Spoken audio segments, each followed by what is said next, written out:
Okay. What's up? One more time. Break it down. 2, 3, 4. 1, 2, 3, 4. They kill. Everybody come. Yeah, let's chill. Moko, Kyoko, Akema. What's up, balls? Me, Ski Balls, Ski, and welcome back to Danganronpa Trigger Happy Havoc, the game where we're just the game where we're trying to solve mystery who killed who and all that stuff. In the last part, we finished part 1 of chapter 3, which Taka is gone, guys. Officially, the moral compass is gone, and Hifumi too. So it's been 2 double murders. So, solving those. But you know, hit that like button, come reviews, hit that bell, and look like this one, baby. Hifumi's body discovered in the nurse's office. Taka's body discovered in the equipment room. I was witness to 2 nightmares, one right after another. No, they weren't nightmares. This is harsh reality. The true nightmare is this reality, the reality I have to face every day. But still, why is this happening?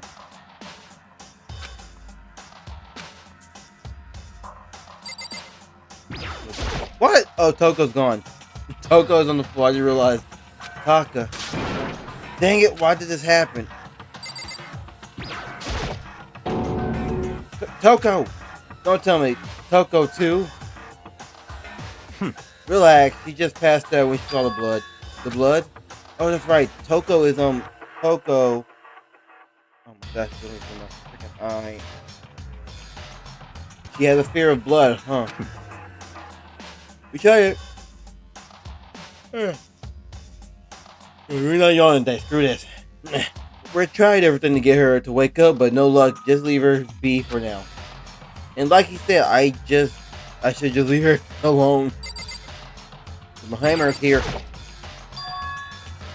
Another hammer. Now it's Justice Hammer number 4, and it's even bigger than before.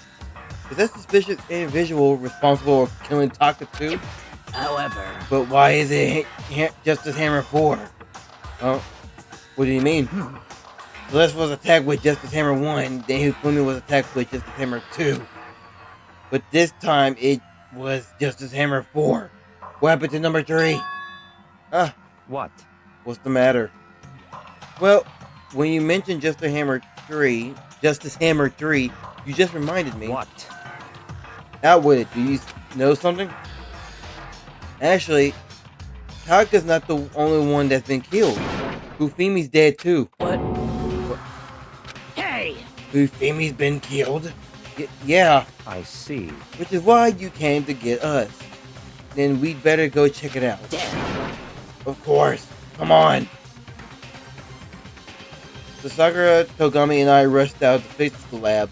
Okay, what about Toko? Is she still knocked out? I guess she is. But as soon as we were out of the physics lab... Oh. Huh? Celeste, aren't you supposed to be waiting in the nurse's office? Something has come up. Yeah, I heard. Hifumi is dead, right? Indeed. Well, that's not all. It is gone. What do you mean it's gone? It has disappeared. Disappeared? Hifumi's body has disappeared. How the frick did that happen? What? What did you say? What are you talking about? It disappeared? Don't be ridiculous. Come on. Are you serious? What? What the heck is happening here? Hey! Everyone back to the nurse's office. I practically leaped down the stairs, nearly losing my balance. I reached the nurse. Oh, sorry. So I was thinking of the day there's ice still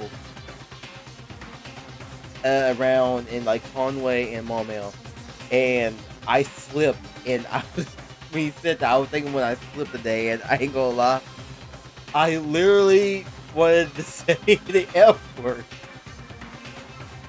but what came out was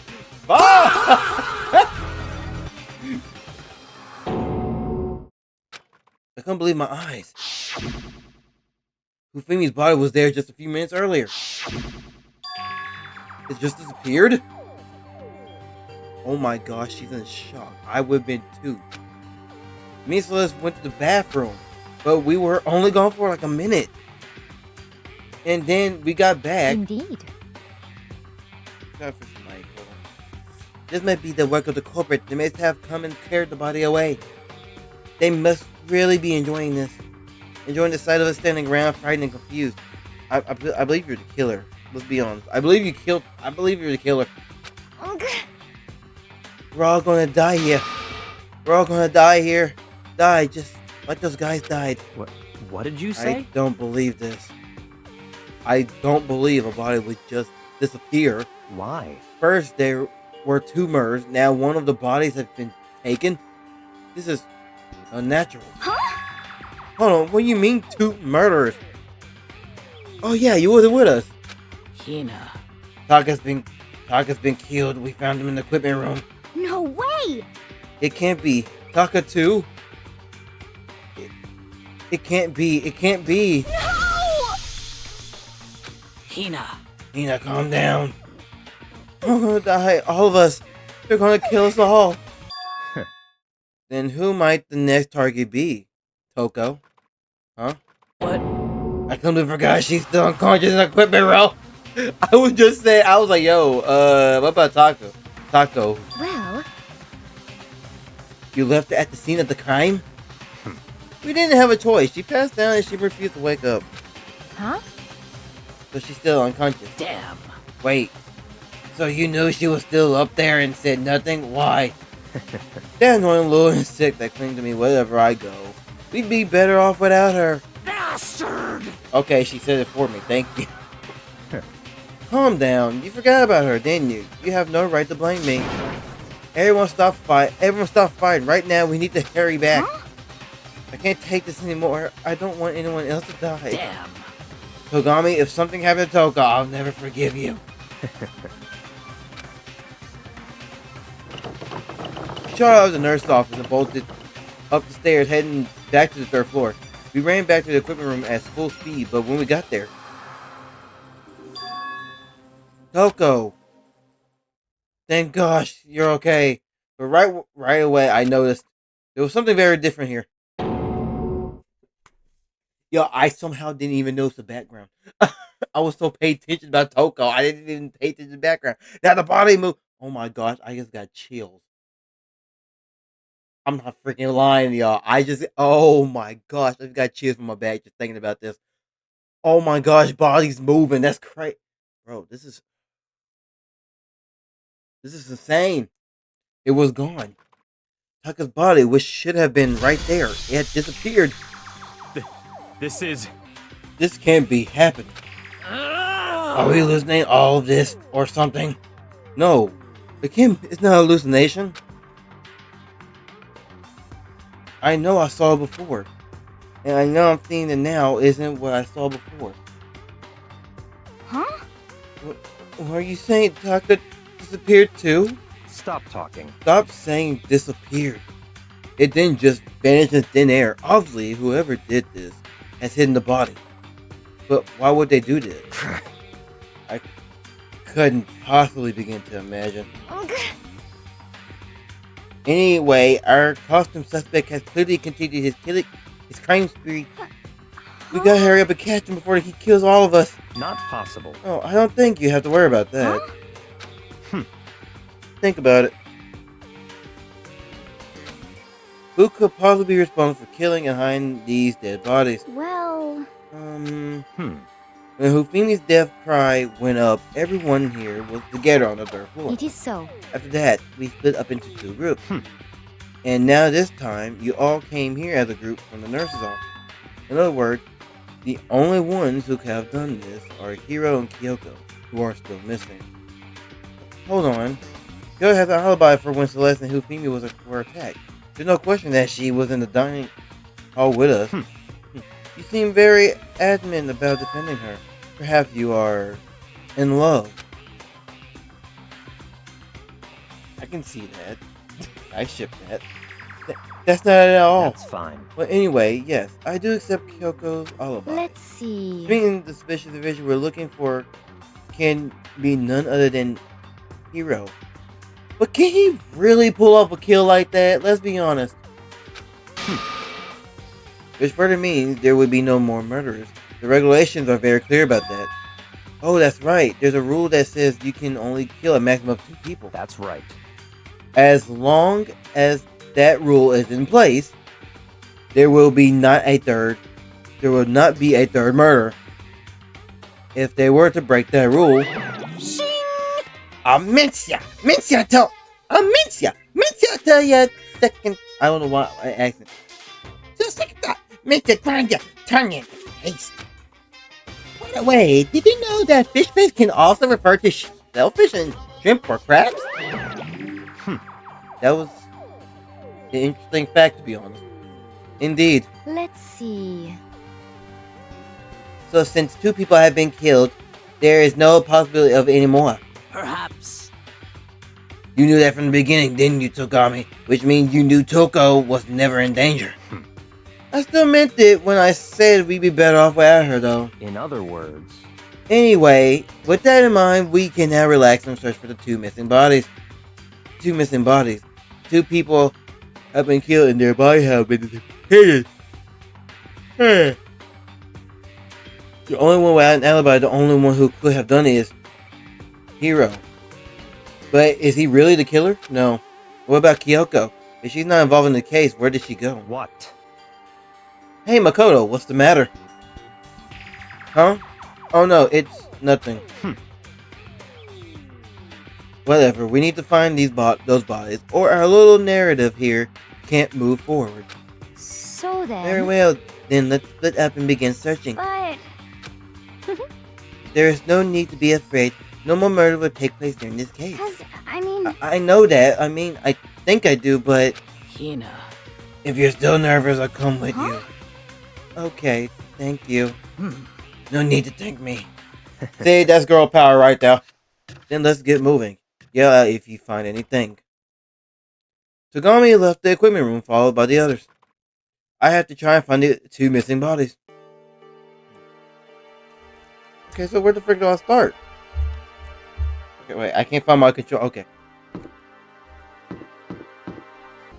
Girl, you scaring me this freaking chapter. My gosh.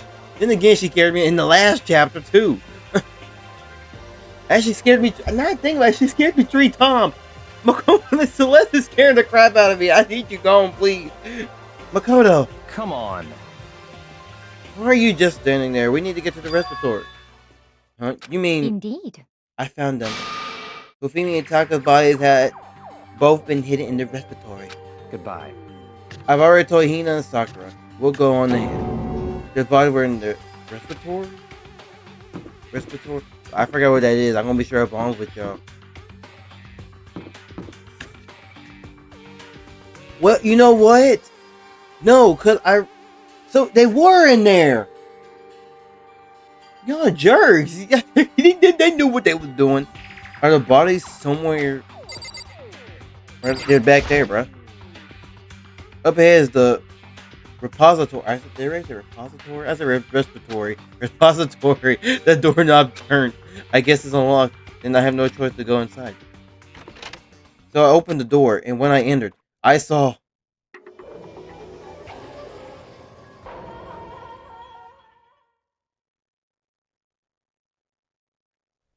the 2 bodies that had disappeared were right there. The smell of blood made me gag. What I saw before my eyes were unquestionable, unavoidable, unwavering reality. And then I heard the announcement for a second time. Huh? Wait.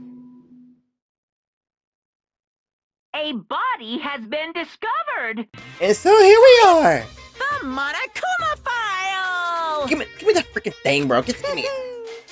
I was going to hand them out when you found the bodies the first time, but I thought something might happen. What? It was really hard to resist, but turns out I was right. Stop talking. Just hand it over already. Punishment is Now, make sure to waiting investigate for with you. all your mental might and prepare for the class trial. See ya later! Bye.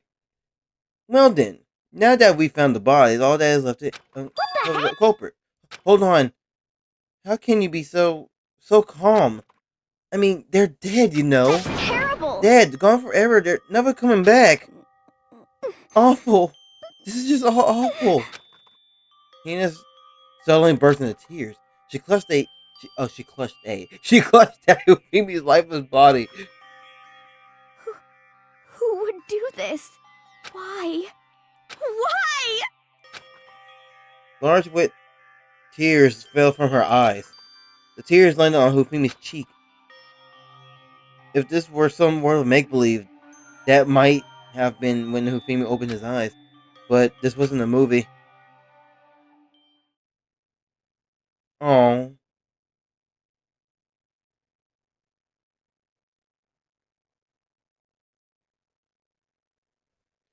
This wasn't... Oh, shoot! What the frick? He's alive again? I'm like, yo, what the frick is happening here? Where am I? First of all, I'm starting to realize how big he really is. I'm sorry. So cold. Is winter coming? Oh no, sucker, you dying. Hifumi, wake up! Huh? That's right. I remember now. Hope's Peak. Come on, you gotta wake up!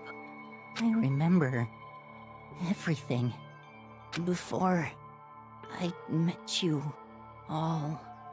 What do you mean? I met you all.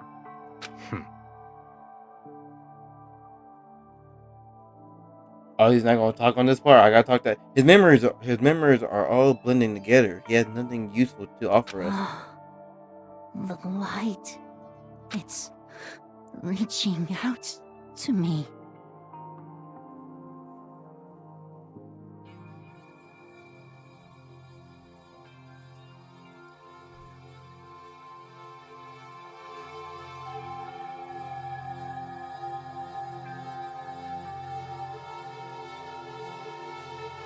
Like the tail of a comet. Hey, Hifumi!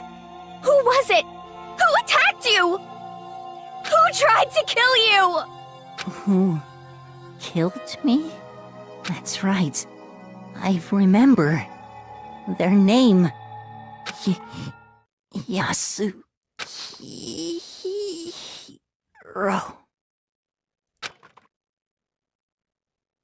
Oh, he gone. His eyes closed, and they never opened again.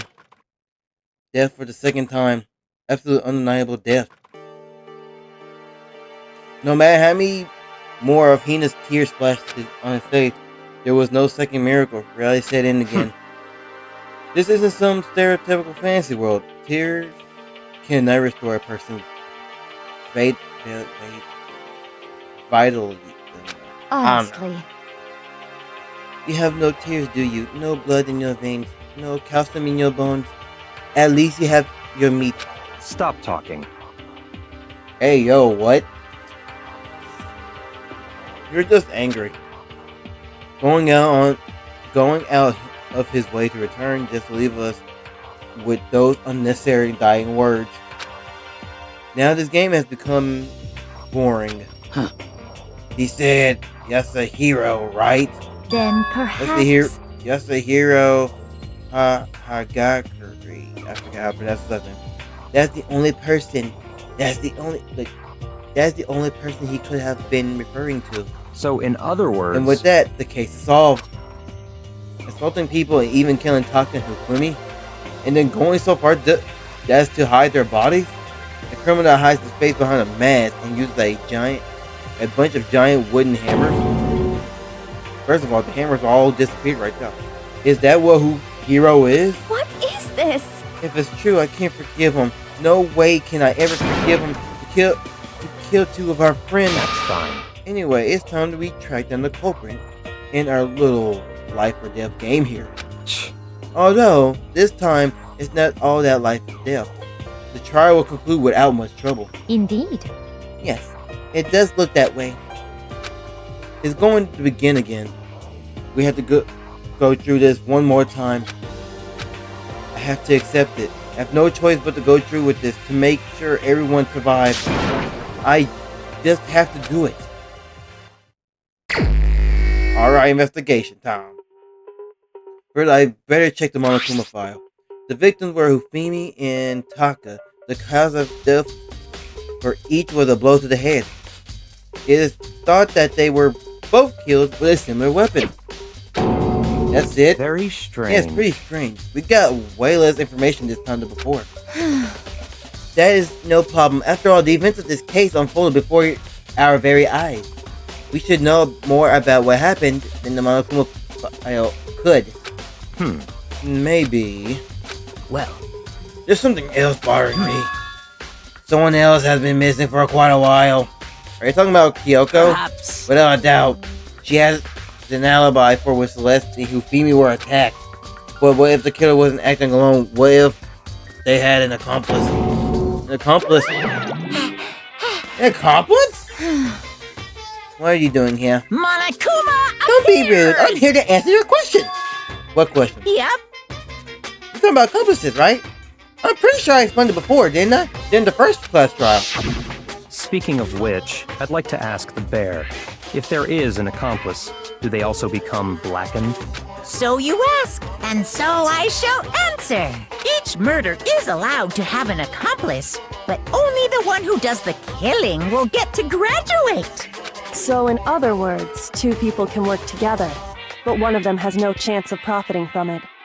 Then there's no way anyone would work together, right? In other words, You can be an accomplice if you want, but there is no benefit in it. So then. So are you saying nobody work together this time, Peter? hey, Sorry, can you answer that? It will restrict the free exchange of information between you guys. So someone did. Okay, I'm gonna just say that. I just want to make sure you don't forget. No matter how much you might assist in the murder, phew. only one blackened can graduate. An accomplice gets nothing. So in other words, It's nothing. Then we only need to figure out who that one blackened is that did the killing, right? Just like normal. Well, Okay. Let me take the opportunity to clarify the whole shebang. In this class trial, what you need to determine is extreme! the one true blackened who devised the murder plot and put it into action.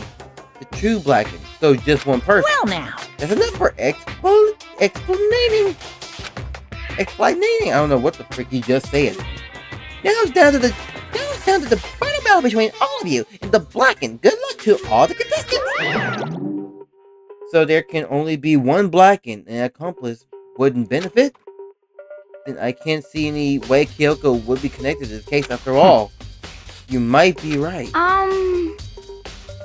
If that's true, then Kyoko, where are you? However. As long as she's not connected to the case, it doesn't matter. Let's get back to the investigation. Indeed. I have absolutely no doubt that hero is responsible. But for the time being, I suppose it can't hurt to pursue further information. So, You know, don't you think we should consider search someone as a suspect just in case? I'm talking about the murder fiend Genocide Jack. what? When the frick? Wait, when did she get here?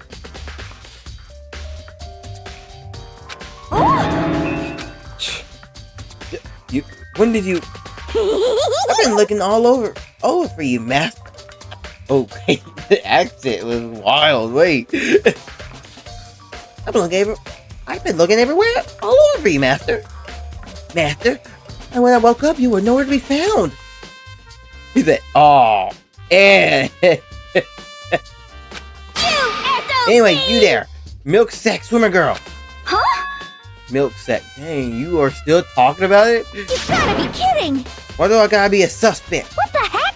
Well, I mean, you are a serial killer. What? So what? I'm a special guest suspect every time. I have an alibi, you know. She's right about that. When we heard Hifumi scream, she was with us, but with me. And when the bodies appeared, she was still lying unconscious in the equipment room. Plus, Taka body aside, I can't imagine any way she would have been able to move Hifumi's body. He said you're fat. Yep. Besides, I calculate every move I make. I'm not gonna kill someone when everyone knows what I look like. They don't call me the murder fiend for nothing. What are you saying? That's not the kind of thing you should be bragging about. Let's see. On another topic, should we post a guard by the bodies like before? We can have them disappearing again. So then... I can handle that. You don't mind, do you, Hina? Sure, I'd be totally useless on the investigation anyway. It's all clear And now. that's that. Again, this whole thing is so strange. All but one of us has an alibi, so figuring out who did it should be obvious, right? But maybe it's just me, but I don't think it's going to be as straightforward as it seems. Okay, Monokufuma file number 3 is acted. Okay, let's get some bates, you fat lard. Being a big cold body, first of all, wow, big, man. You know what's funny? You wouldn't think he's that big. Now I'm looking at, my God. He really big. I mean, how on earth was the killer able to move someone so big? From the nurse office where he was discovered here. All the way from the first floor to the third floor, and all without anyone noticing? How the heck? It's no good. I don't get it. I can't think about it. I can think about it later. For now, I have to finish investigating Hufumi's body. If I remember correctly, Hufumi's fatal injury was also a blow to the head. Probably just as hammer 3, which was laying on the floor in the nurse's office.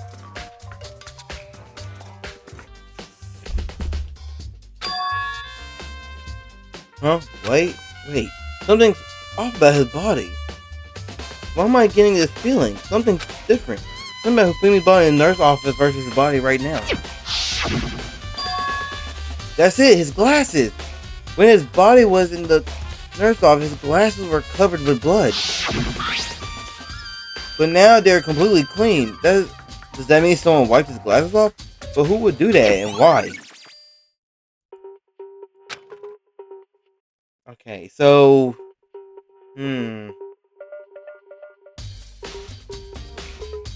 There's no way.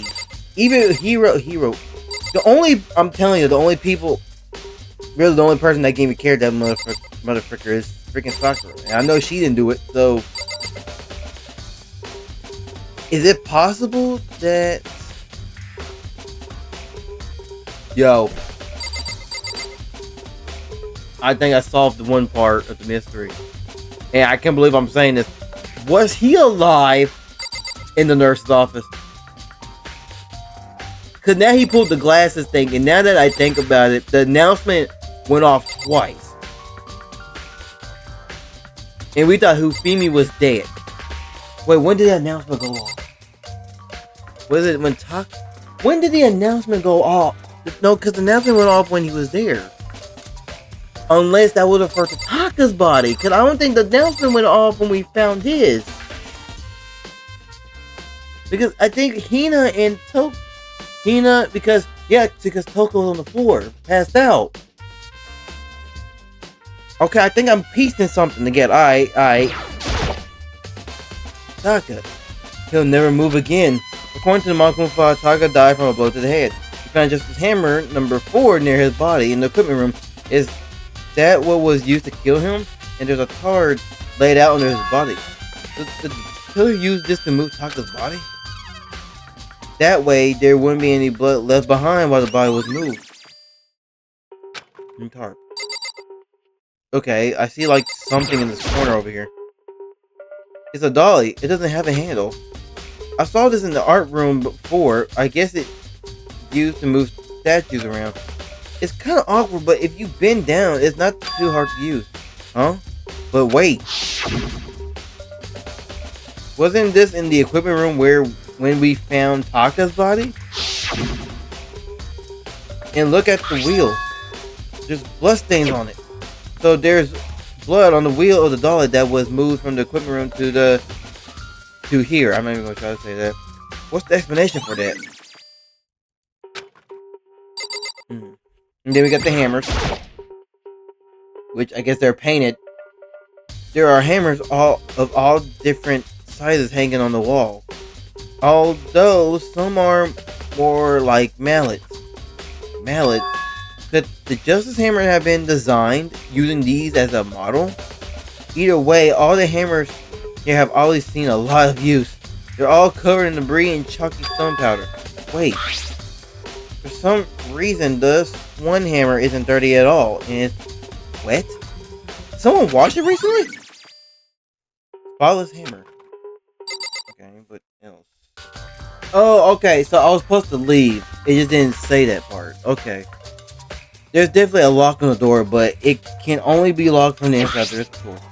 I don't see any way to lock it from the art room. The door can only be locked from the inside, which makes me wonder. Hinasaka confirmed the door was locked after we started looking for the missing bodies. The door is designed so that it can only be locked from the inside. In other words, when Hina checked if someone had already gone in here and locked the door. When they were done, they unlocked it and left, which is why it's unlocked now. But Hina claims there's no way someone could have beaten them to the place. So that certain someone. Okay. There's gotta be a clue somewhere around here. Maybe I should check somewhere else. There's some places I already know about. First, the nurse's office, where Hifumi was found, and then the equipment room.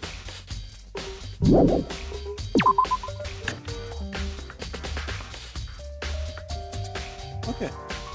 Oh well, you're here. I thought you'd be in the hallway or so. I'm gonna be straight up on with you. Okay, so the hammer. Just the hammer number 4. The weapon that was used to kill Taka. The body was moved, but the murder weapon was just left here. There is some kind of tire mark going through the pool of blood in the middle of the room. That reminded me about the dolly in the respiratory. Same repository. There was blood on its tire. So that blood had come from here? We could mean that Taka's body was moved from the equipment room to the respiratory using that dolly. Both rooms are on the 3rd floor, so that should definitely have been possible. Yes. But even if the dolly was used to move Taka's body, what about Hifumi? Hifumi's body was in the nurse's office on the 1st floor. Even with a dolly, there's no way to get up in the 3rd floor. That's still a total mystery. Down in the trash? There's just a normal trash can. Wait, there's something inside. It's too small to be a handkerchief. It's a glasses wearing cloth. And it's not gone. It's got some kind of cartoon character on it. But it's also covered in blood? Oh. Did you find something? Yeah, there was a cleaning cloth in the trash can. Huh? The cleaning cloth? And it's all bloody. Whoever this belongs to must have used it to wipe off some blood. But who would need to do something like that? I haven't the slightest clue. Yeah, me either, but I think it might be important. Okay, yeah. Celeste! Tap! Why are you investigating, Celeste? I am not investigating anything, precisely speaking. I am simply going around seeing if Hiro might be hiding somewhere. What about you? Oh, you know, I'm just checking this and that. Like, I'm checking this, I'm checking that, I'm checking the blood on the floor, I'm checking the hammers, I'm checking the freaking dead bodies, but hey, it's cool, you know, it's cool. The main thing on my mind is how someone could have moved Hifumi's body. Let's see. How Hifumi was moved, huh? When it disappeared, you were supposed to be in the nurse's office, right? Yes, indeed. Correct. Hina was not feeling well, so I stayed behind to look after her. But she seemed to be getting worse, so I took her to the bathroom. And when you got back, the body was gone. Like, when we got back, the body was gone. We could have not been gone for more than a minute or two, though. Yeah, Hina said the same thing. So then the killer was able to get in and move Hifumi's body in that short amount of time. It would seem so. To carry off someone as big as Hifumi, what is with y'all? Dang, I know I called him fat and stuff. My god. Big as Hifumi in only a couple of minutes is... I can't do anything less than impossible. This tarp. I feel like I've seen it somewhere before and just recently too. Okay. I thought the tarp, I was like, you know what, this thought about, I saw a tarp and I was like, maybe they'll give me something.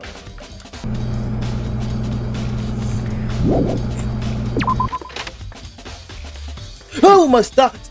I'm sorry. It's just I hate. Listen, I'm gonna be straight balls. I'm in the house by myself with my dog. Yeah, I'm just like, dude, it's literally a dark hallway right now, and it's scaring the crap out of me. And then I'm just like, oh my goodness gracious. So this is where you were. I've been looking for you. You have? I wanted to thank you for what you did. Now that you meant to, but not that you meant to, but you ended up making this game of ours very interesting indeed. You should go to the hero's room. Oh, let me give you this. Meet me in the dining hall. This is the note Hero wrote to get you all to meet up, right? You remember well. Well, the penmanship was pretty remarkable, so it left an impression. It's all clear now. Anyway, this makes it clear, right? This is a trap. What is it? Things growing even more exciting. What are you talking about? I already paid my debt. I don't owe you any more explanation. Goodbye. Meet in the dining hall. So he said to go to Hero's room, but what's waiting for me there?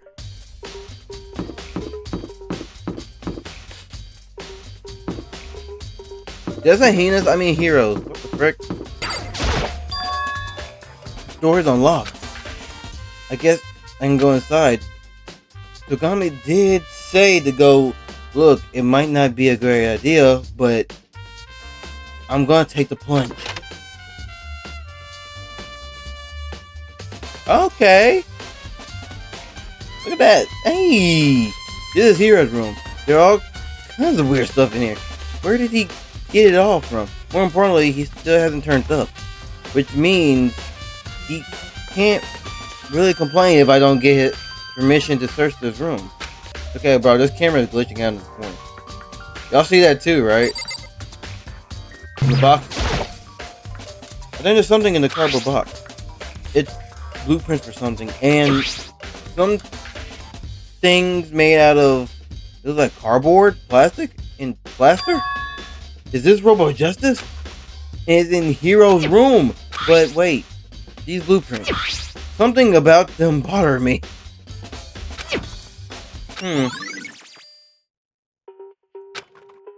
Someone waiting for me outside the door? There we go. I was waiting for someone to come at this time. I knew it! Makoto, big news! What's wrong? We found Kyoko. What? Is she okay? Where is she? Wait, I wasn't done. There's more big news. Just a second. Robo Justice showed up too.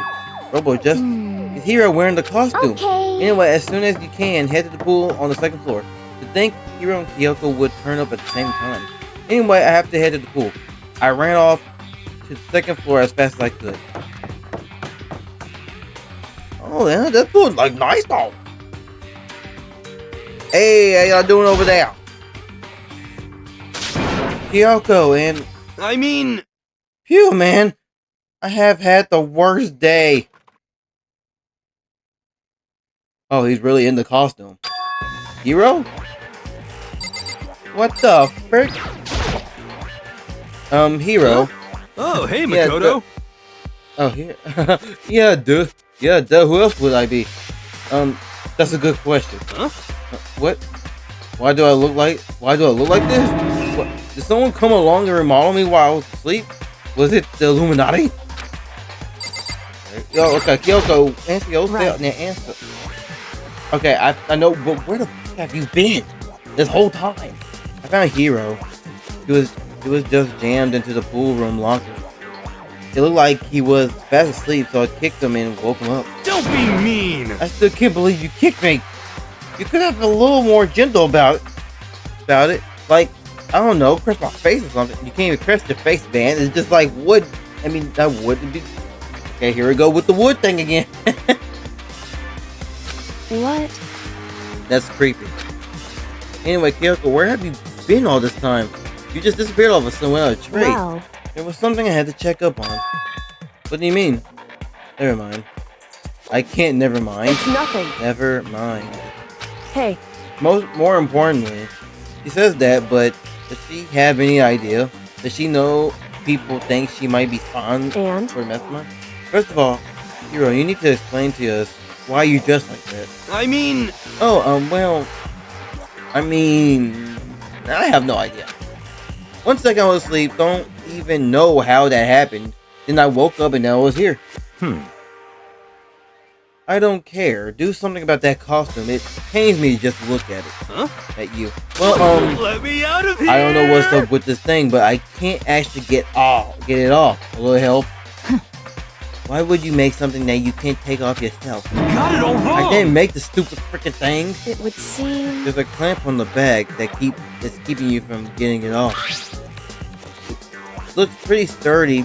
I don't think you can get it off on your own. We don't really have a choice. Let's help him. It took everyone's help, but slowly we were able to get Hiro out of the suit. It took a few minutes, but eventually we got all the pieces on. Free at last. Isn't it kind of weird how perfectly the suit fits Hiro? So then... More to the point, nobody but Hiro would be able to wear that costume. Wait, hold on a second. Honestly. Don't bother trying to act innocent. The blueprints were in your room as well. Is that okay? In other words, it's obvious to everyone that you made this costume. That's true. I saw the blueprints myself. Yeah, me too. Could it be... It's obvious. The one who put this costume on and went around attacking everyone. That's terrible! It was Hiro. Shall we tie him up and gag him? Just what the the worst. frick, Celeste? Good idea. We wouldn't want him killing anyone else. What? Tie me up. Hold on, guys. I think that's going a little far. That's right. He might be a suspect, but he deserves fair treatment. Yeah, I mean, attacking blueprint. I have no idea what you guys are talking about. What the heck? You can't talk your way out of this. It has been cited. You killed them. What? Killed who? I have no idea what you're talking about. There must be a fake Hiro running around. What are you saying? You're the only one who can wear this costume. So who else could probably be the costume attacker? What the heck? How do you know I'm the only one? Maybe you should try it on for yourself before you commit. Okay. Fine. You're going to be a jerk about it. I will. Without missing a bit, Hina started putting the Robo Justice costume on. Huh. See? Look. See how loose it is? I mean, come on. I'm blind as a bat in here. Can't see my feet at all. I'm surprised you got anywhere in this thing. Perhaps you get your titties in there. I'm sorry. I'm sorry, y'all. I'm telling you, it wasn't me! I'm sorry, you know, she gonna get me after that. After that comment, I'm in trouble, am I? I know I'm in trouble. And not to mention, you totally can't bend at the waist. Seems like a pretty obvious oversight. That's not a very nice thing to say. I mean, it's not like I made it. I just got caught up in the moment. Well, either way, now we know for sure, right? I mean, it seems pretty clear that nobody but Hiro could have fit into this dumb costume. In a huff, Hina took the suit back off again. Ah. Well, now you're all out of excuses. No, see, it's cause you're a girl. If it was another guy, then Makoto, go ahead. Okay. Oh, I heard noises. I was like, what the frick? Against my will, I picked up the pieces off the floor and tried putting them on. It's no good. The arms are too long. There's no way I can wear this. Just a second. See, I told you it was impossible. You're absolutely right. It seems the costume was made to fit Hiro's body exactly. But And there's another costume. They must have one that looks the same, but it fits them. Honestly. If you insist on this line of defense, then show us some evidence. what the heck? Evidence. You claim there's another suit around, yes? Then you must find it and show it to us. Show it to us. What the heck? Just the worst. Who cares? Hero's the only one who without an alibi during this whole thing That's anyway. terrible. Which is why we must know. What? We know it was him. I mean, is that really true? I have no idea what's been happening. Could someone, tell me? Robo Justice costume added. Oh, okay. So, y'all, while I was hearing noises, I got scared as frick. I'm sorry. I cannot record this while in the dark, man. It's scary, man. So, I'm here, popping noise. I was like, what the frick is that? I thought it was Remington. No, it wasn't. Remington looking at me like, you hear that too? I was like, oh, no. And I was like, oh, no, that's the freaking heater little thing. There's a thing that bubbles in the vent, and that scares the crap out of me. I'm paranoid tonight. The heck? If you tell me what's going on, how am I supposed to understand? I think I figured out that someone's been killed. Makoto, who was it? Well, 2 people were killed, Taka and Hifumi. What? 2 people? Just the worst. Why are you freaking out? You did it. Please? I did not. Wait, hold on. If those 2 are the ones that were killed, How about that? that's it. I know who did it. So then, You may as well tell us then.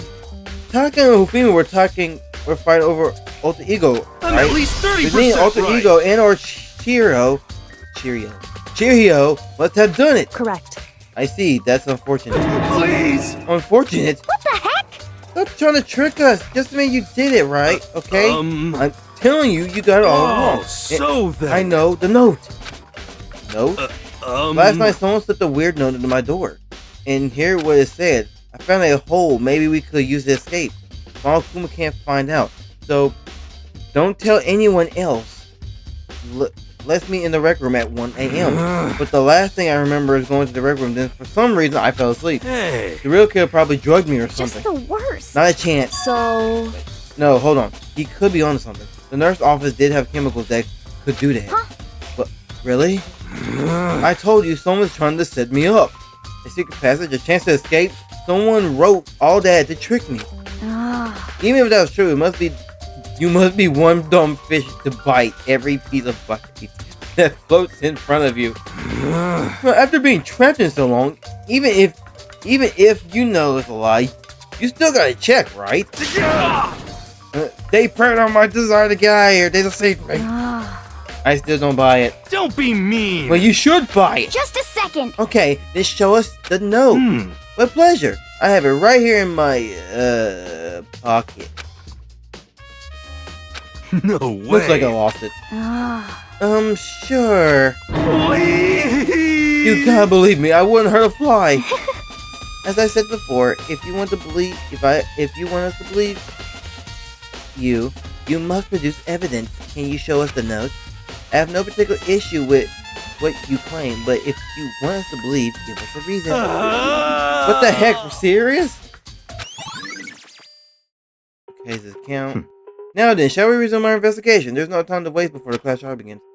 Why do we need to keep investigating? We already know who did it. What the heck? Why? Why did you kill them? Tell us, hero. No, it's like I said. Just the worst. Was it really to get the money Makwana-kun offered us? Yeah, that must be it. You must be totally broke, and that's why... No, I didn't think about that. I mean, he's too... But the only thing that defends him, he's too retarded to... Wrong word. Oh, gosh. Stupid. My bad. Wait, that's a false accusation. Someone help me. What are you saying? Just be thankful we haven't found and gagged you. What y'all gagging? If you have time to yell, carry on. You have time to search for evidence, right? What? You're right. I need to look for the second suit in that note. Feet don't fail me now. I guess I better be back on to guard duty. I was going to ask Toko or Sensei Jack to switch with me, but if she and Sakura got into a fight, we have a catastrophe on our hands. Well, bye. One by one, everyone peeled away. Because, do you have a second? I want you to help me with the investigation. It would seem... It looks like I got a late start on this one, so I need to make up some ground. Sure, I don't mind helping, but can you promise me something? Later, if we have time, will you tell me why you just... Why is that? No. You reject me so simply. Anyway, I need your help. You don't mind, do you? Okay, I was told, no, you ain't gonna tell me. I ain't gonna tell you crap. shall we go? Thanks. Now then, shall we? Hey, So, Makoto first, I would like to examine the corpses. Examine corpses? I can't believe I'm hearing that from a girl that age as me. correct. Dead bodies don't lie, you know. They tell the truth far more easily than the living. Hey, Wouldn't you agree? How am I supposed to answer? anyway, We have to hurry before the class trials begin again. Yeah, you're right. Okay, then show me where the bodies are. They're in the repository. Then I guess we should head that way now. Hifumi and Taka. For a moment, Kyoko seemed to go rigid, but only for a moment. so then, Well then, let's get started. He crouched down next to Taka without hesitation and began poking and produce. I almost said producing. That ain't gonna sound right. I knew it. Monokuma was right. They were killed using similar weapons. Her movements were so smooth. She was so calm. Seeing her how comfortable she was actually made me feel a little more comfortable. Which kind? I see. Because I found something. You did. Hey, You remember the wristwatch Taka always wore on his left hand? He did. whew. Are you so oblivious to people around you? Do you dislike other people that much? No, it's not that. Anyway, so you say he had a watch? So then, Take a look. It's broken. You can see the hand aren't moving right. It's most likely broke when he had his encounter with the assailant. If you notice, the hand are frozen at just past 6 o'clock. That would mean the watch had broken sometime just after 6. that's right. But last night Taka's watch definitely wasn't broken. Hey, how long were you going to keep us waiting? Taka irritated voice piercing the air as he stared pointedly at his wristwatch. It's almost 10 o'clock, you know that bedtime for all the little boys and girls. In other words, So, if it worked at 10 last night, it couldn't have been broken at 6 p.m. Meaning it must have happened at 6 this morning. Oh. And that's not... Oh, ow, my foot. Look at Taka's left hand. He appeared to be gripping something. You're right, there's something white in there. Makoto, Can you try and pry it out? Me? because Why my phone keep going off? Rick Morris had already set in. Boys are better suited to this kind of manual labor, right? Well, dang, girl. Okay. As much as I didn't want to, I gasped Taka's cold hand. The ice cold hand was nearly enough to cause my heart to stop beating. After some effort, I was finally able to free the object from his tightly clenched fist. A piece of paper? hey, Was that all he had in his hand? Yeah, that's it. Just a scrap. A paper. Doesn't seem like much of a clue, doesn't it? is that right? I wonder why. Kyoko then turned to Hufumi's body. So then, Let me check Hufumi's body now. Perhaps he left us a few clues on his own. Okay. Okay, you done? Good, you're done. So, did you find anything? indeed, I did. More than I expected, to be honest. Look at this. The wad of paper. that's right. Hifumi had it hidden on him. Hidden? Indeed. He had stuff in his pants, so I can only assume he hid it on purpose. In his pants. Wait, so Why is that? it was just his pants, nothing like his socks or something. I don't know what that means. He was digging around to find the paper and the duh. Hey, Anyway, let's take a look at the paper. Go ahead, we'll go to open it up. When I think of how it was stuffed down his pants, it's like, it better be important, Hifumi, or I'll never forgive you for this. Hey, no. I found a hole. Maybe we could use it to escape.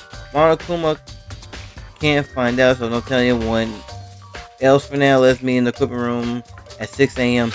so That means... That sounds very familiar. That's it. That's the same thing Hiro said.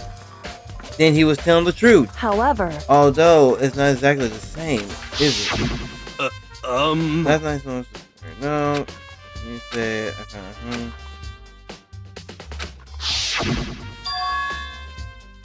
The time is different.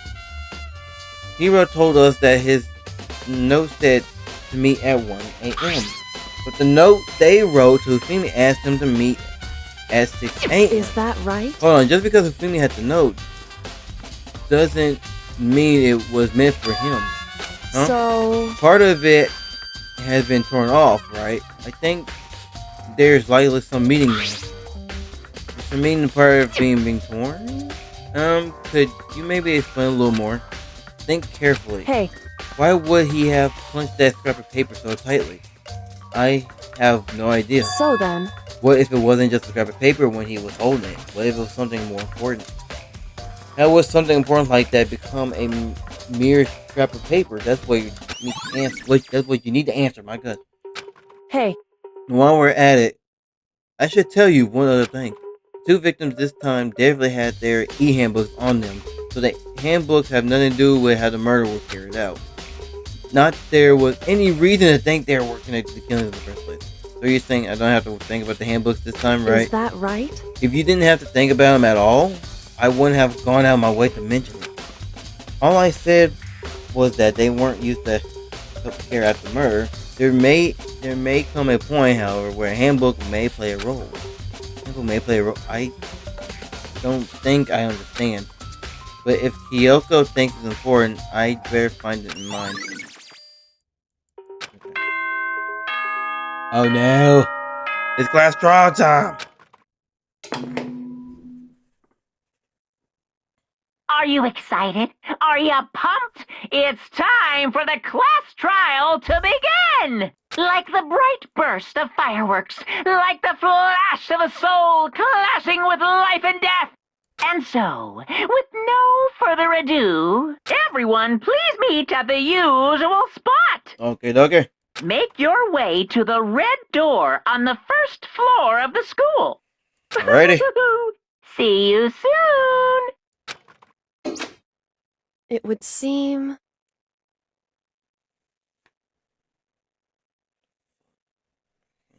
It's unfortunate, but I suppose this is where our investigation comes to an end.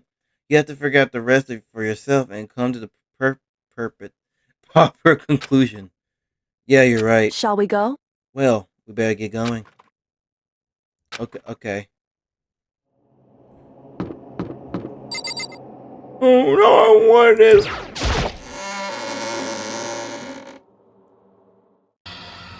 Anyone had heard Monokuma's proclaim, I don't know pronounce that. And they were cared about the red door. And as soon as we were all there, Monokuma appears! oh no! Oh no! There's two of them. He multiplied. Wrong. No, not multiplication. It just looks that way because of an illusion. I'm moving so fast. I'm moving so fast. It only looks like I'm multiplied. Can you guys tell which one is the real Monokuma? Whew. Can we just get in there already? Boy, We're not playing along. Stop talking. We're not here to play with you. Okay. Yeah, okay, fine. Hey! Then, if everyone's here, ready to go, please board the pain train elevator. I'll see you guys down there. Let's go. Okay then, shall we? Please! Hold on, I'm not mentally prepared yet. What the heck? You'll never be mentally prepared. You can't run away anymore, hero. You're gonna pay for your sins. What the heck? I already told you I didn't do it for serious. Now remind me, did you ever find the other costume or that note? Well, no, but unfortunately, then it would seem we have our culprit. Uh-oh. Hey, This isn't the place to talk about it. Save your accusations for when we get to the courtroom. That's right. She's right. She's right. I can't say her. She's right. Let's get down there first. Then the story can really begin. Yeah, good idea. That's right. I have to do it. I can't let whoever killed Hifumi Taka get away with it. For everyone who's still alive, and for the two that lost their lives.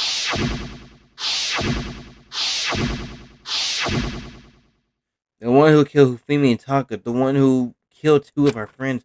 The killer is someone right here. I took one last breath and exhaled slowly.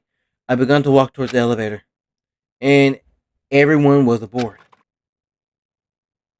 The door closed on its own. And the steel box began to move. This looks so weird. The clanking of the elevator kept us company as we fell further and further down. There was no going back. Until we settled all of this, we couldn't go anywhere. I'm not sure how long it was before the elevator finally came to a stop. The elevator door slid opening up onto a cool face. Okay. I like the digs. When I all see you guys together like this, I realize just how few of you there are left. Your school is slowly reaching its climax. It's the worst. Only because of you. Why are you making us do such cool things to each other? What? What? Do you really hate me so much? But I'm so cute. Come on. Stop goofing around and begin the trial. Don't rush me. Of course I'm gonna start it. I would never be like, stay tuned for the Afterpack class after this commercial break. Yoo-hoo! I'd never hold out on you like that. Okay, let's begin. Get to your assigned seats. And so the curtain opened once again. A deadly judgment, a deadly descent, a deadly betrayal, a deadly riddle, a deadly defense, a deadly fate, a deadly class trial. Oh yeah, let's get it, baby. Yeah, boy, yeah. All right, Skee Ball, you know what to do. And Ace Attorney, you know what to do. Let's get it. He did it again. What the frick? What? I don't got no power. Okay, he only got the power. What the frick? All right. Let's get it. Let's begin with a basic if you can figure, I'll punish everyone now then. Here we go. To begin with... We already know who did it. Was that? It was Hiro. He does not have an alibi for when the murders took place, and we found him in that suit. Don't try and deny it. You killed them. No, bro. I didn't! Someone knocked me out! I was asleep the whole time! I don't know anything about it! Shut your murdering mouth, murderer! Who are you calling a murderer? I am sorry to say, Hiro, but we do have evidence. Blueprints for the suit. Parts we assume were used to build it. And all of it was found in your room. You have to admit, the evidence is quite compelling. It points to you as having created the suit and wearing it while committing crime after crime. How many times do I have to tell you? I don't know! Is Hiro really the killer? Or before anything else, we have to make that clear.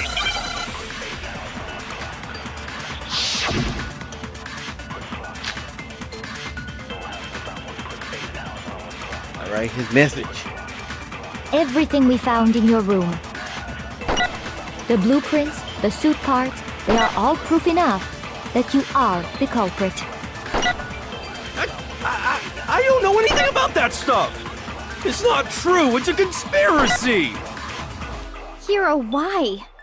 Why did you kill them? No! Just hold on a second! Oh, I didn't know what to shoot. Okay, I was confused. The suit parts. No, that's wrong! Break! Alright. Yeah, baby, we're back in business. Are you sure Hiro really made those blueprints? Oh, love and mystery go together. What do you mean? Well, take a look at this. It's the note that Hiro wrote, asking everyone to meet up after Alter Ego disappeared. The handwriting's obviously different, wouldn't you say? When you compare it to the blueprints. There's no way you could think the same person made both of them.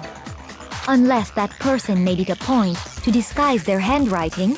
No, the differences are bigger than that, I think. Come on! I'm not smart enough to think of trying to change my handwriting anyway. Oh, at least he admitted it. So Makoto, are you saying you don't think Hiro's the culprit? And he's not the only one. I think Hiro's innocent as well. What? Then who was in that Robo-Justice suit? Is it like Hiro said? Was there really someone running around in a second suit? The suspicious individual hidden within the suit. Go ahead, Makoto. Tell them who it was. Of course he passes off to me. Who was in the Robo-Justice suit? I'm as confused as them. Because I'm like, huh? Suspicious individual in question, the one that must have been in the suit. Well, Hiro's the only one in the suit, so... Other than Hiro, I can't think of anyone else it could have been. Obviously, he was the one in that particular suit, and we never found any kind of second suit. Then there can be no doubt. Hiro is the prime suspect. That doesn't make any sense!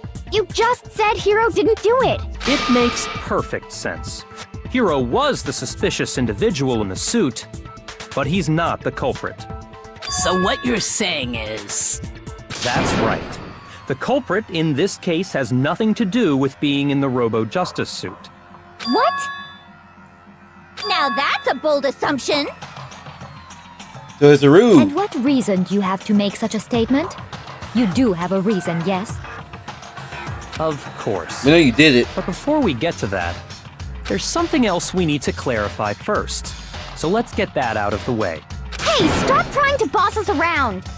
All things have a proper order.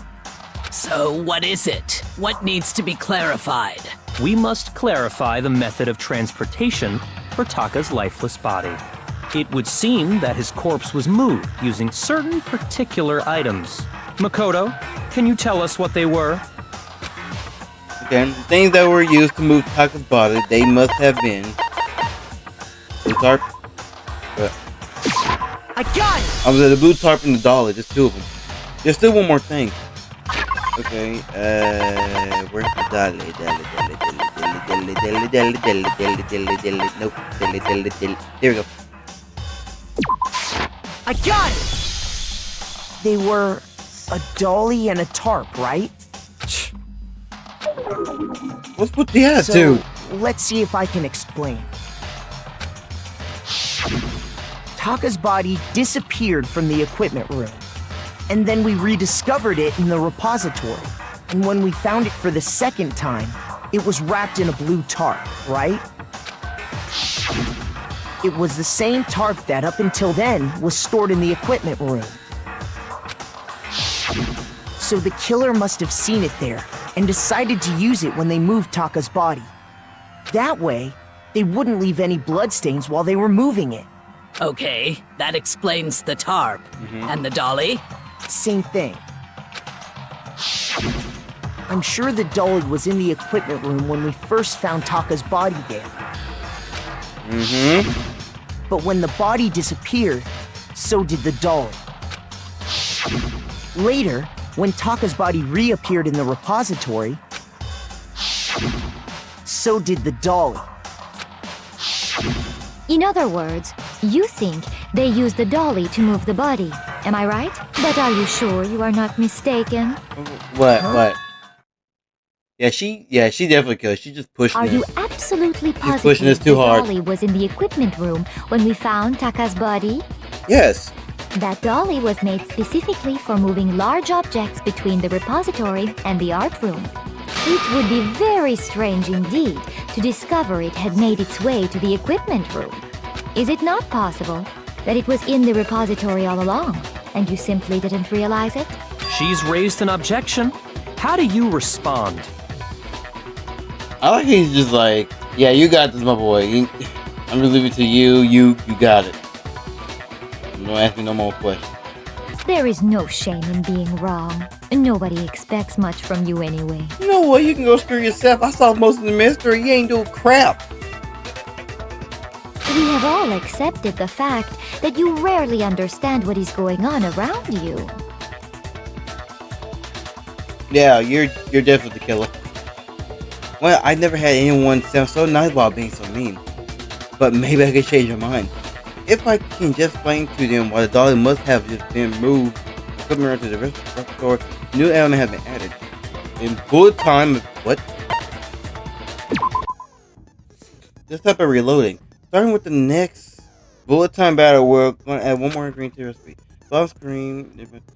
Wait, there's a bullet time battle already? Yeah, count. Up until now. There hasn't really been a limit on how you can show. From now on, just locking in, pressing the left mouse won't be enough to handle them. Then it will cost you one bullet to destroy a single mark. Once you run out of bullets, you can't destroy any more statement, no matter how you lock on. Tab key. Okay, now I can remember tab. Okay, so basically just remember tab key now. Yeah. Alright, I got it. I got it. The moment of truth. We're starting early. Oh my gosh. You have it wrong. I cannot agree. You are a fool. So pathetic. Lies will get you nowhere. What's saying, girl? Away with you. You miserable wretch. Oh, I got it. Cannot agree. You are a fool. Lies will get you nowhere. Do your worst, you miserable wretch. You have it wrong. I cannot agree. You are a fool. So pathetic. Lies will get you nowhere.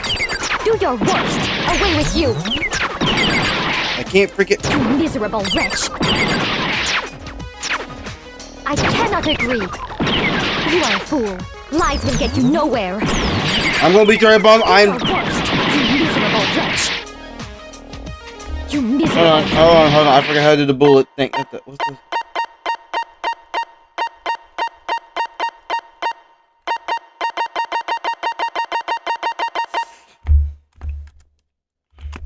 Lies will get you nowhere. I cannot agree. Oh my gosh, I forgot that you can use the fever time thing to stop it, and it threw me off. I was like, oh crap. I forgot how to use the fever If you're asking time. for proof that the dolly moved, I have it right here. When I found the dolly in the repository, one of the wheels had a blood stain on it. There was a pool of blood in the equipment room with a tire mark in it that matched the dolly wheel's tread. The killer probably rolled the dolly through the blood on accident as they wheeled the body out of the room. And as the blood dried on the tire, they moved the body into the repository. Yeah. So there's my proof that the dolly was used to move Taka's body. You surprised, huh? Does Celeste really hate me that much? Anyway, that was just something we had to get out of the way. Let's get back to the main subject. Yeah, the subject of how Robo Justice didn't do it. Because if it's not a killer robot, then what kind of robot is it? I'm not sure that really matters. I'd be happy to explain why the occupant of the suit couldn't possibly be the killer. He's stupid. If you look back on how the body was transported, it will become immediately obvious. If I look how the body was moved, it'd be clear why the person in the suit couldn't have done it. What does he mean by that? Is he talking about how he couldn't get out the dang suit? As we know, Taka was killed in the equipment room. And from there, the body was moved to the repository, correct? Yeah, the culprit wrapped the body in the tarp, then loaded it onto the dolly and wheeled it off, right? Now, keep in mind that the dolly doesn't have a handle. Okay, wait. Well, yeah, but even without a handle, Wait. all you'd have to do is bend Nope. over. Nope. Well, front of a pause. That's wrong. Break. All right. You're absolutely right that you could push a dolly without a handle if you stoop down low. Yeah. But if you were wearing that suit, do you think you could actually get into a position like that? What do you mean? Think back to what you said when we were all checking out the suit together. Remember? Didn't even bend over.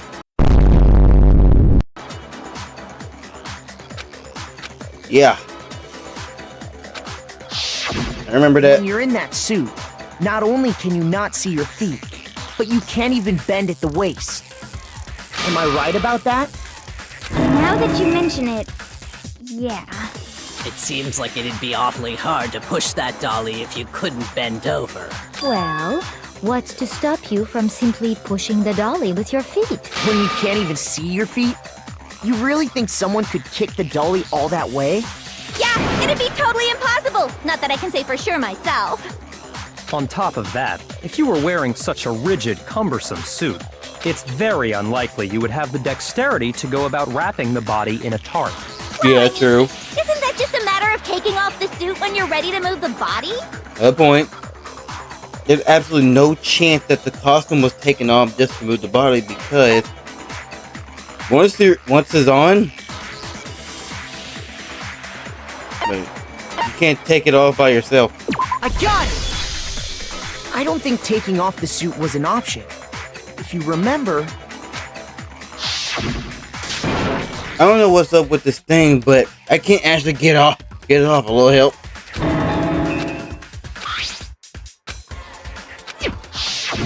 That's true. It seems impossible to put the suit on or take it off without help. Then, you really can't take it off by yourself? Hiro wasn't just making it up? Of course I wasn't making it up. If he could have gotten it off by himself, I don't think he would have let us see him wearing it. Showing up in the suit was basically an invitation for everyone to suspect it. Yeah, that's right! So, it's really, really true that Robo Justice couldn't have moved the dolly? Yes, Hina. To be clear, whoever did move the body, it couldn't have been Hiro in the robot suit, correct? No, wait. Just a second, if you please. Have you forgotten about the picture that I took? You really pushing this. You all got a good look at it, Mm-hmm. did you not? The image of Hifumi being dragged away by Robo Justice? If whoever was in that suit is not the culprit, how do you explain that? Besides, do you remember what the now deceased Hifumi said? How did you get hurt? That guy hit me. What guy? Robo Justice, that's what I decided to call him just now. So long as those facts exist, the proper conclusion is beyond question. The individual inside the suit and the culprit are one and the same. It was Hiro, without a doubt. Yeah. Yeah, that's gotta be right. And she went right back. Oh my god. Hold on a second! It's still far too early to reach that conclusion.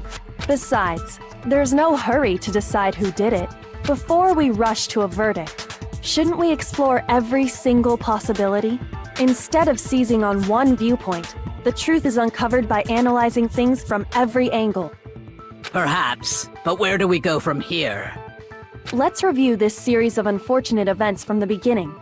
Maybe we'll uncover something new. What a pain in the ass! I don't disagree, but our lives are on the line. If this is what it takes, we have to do it. Plus, maybe we'll get to find out where the heck Kyoko was when everything went down. All right then, let's take another look back at what happened. She said, "You ain't finding out crap about me, I man." suppose we could start with this morning. 4 of us gathered together in the dining hall. Mm-hmm. We waited there for quite My a bad. while, but nobody else showed up, so we went to look for everyone. That was around 8 a.m. And as soon as we split up, Kyoko went missing.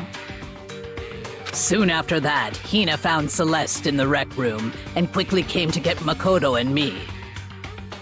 It seems I was unconscious for about an hour after I was attacked by my mystery assailant.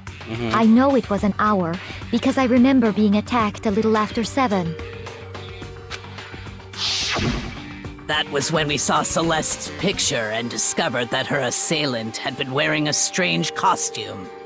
As it turns out, it was Robo Justice. It also soon became clear that this same Robo Justice had abducted Hifumi.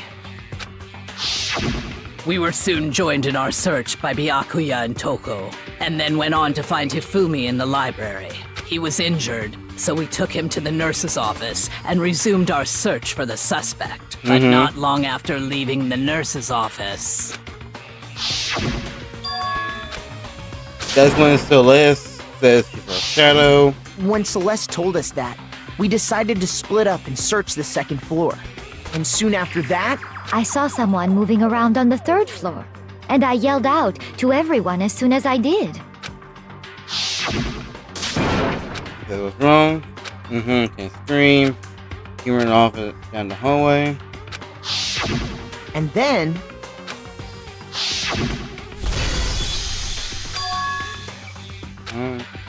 What was that?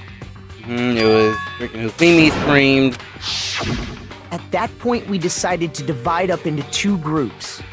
Celeste, Hina, and I went back to the nurse's office, while Sakura, Byakuya, and Toko chased after the suspect.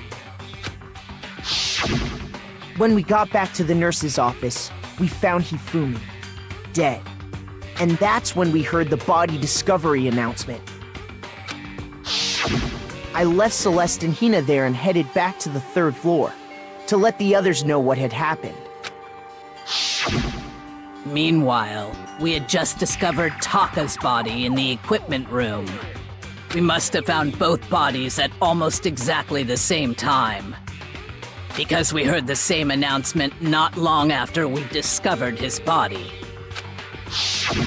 And that's when I told you guys about Hifumi. So it was 2. Then the 3 of us headed for the nurse's office. But right after we left the physics lab, we ran into Celeste, who'd arrived after us. And she told us something very surprising. The bodies appeared. We rushed back to the nurse's office and saw that she was right. Then we remembered we'd left Toko passed out in the equipment room, so we hurried back again.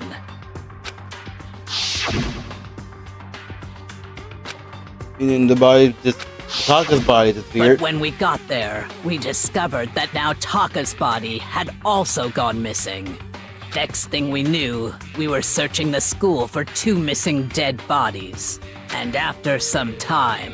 Celeste informed us that she'd found the bodies, and we all headed to the repository, which is where we rediscovered the corpses. I think that about covers it. I see. The whole thing sounds exceptionally complicated.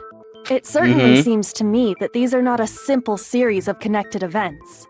Okay, well, if that's true, then what? Rather than a single series of events, I think we have to consider each murder a separate situation. And from there, we can uncover the contradictions surrounding all of them. Now then, let's get started, beginning with what happened to Taka. Okay. The contradictions hidden in what happened to Taka? In order to uncover the truth of this case, I have to find them, no matter what.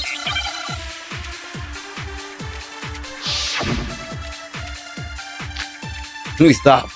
Okay. So, regarding Taka's death, I wonder if he died before Hifumi, or perhaps it was after? We already know what order they were killed in. Taka came last.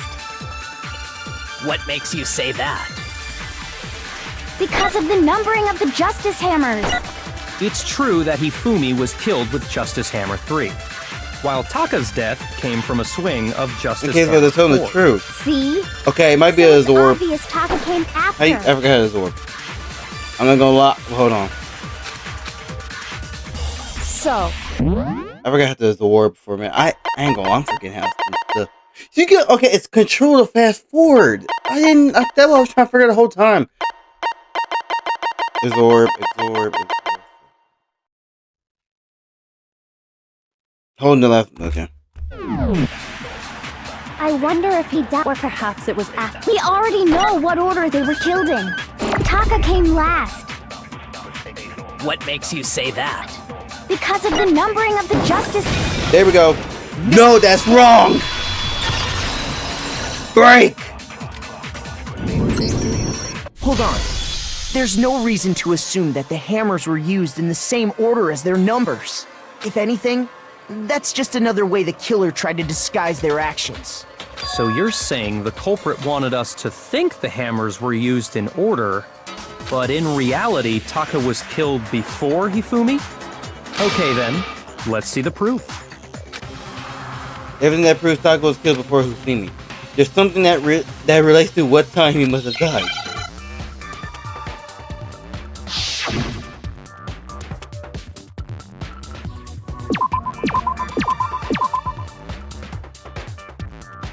Wristwatch. I know what it's trying to spell. I can see that. Wrist.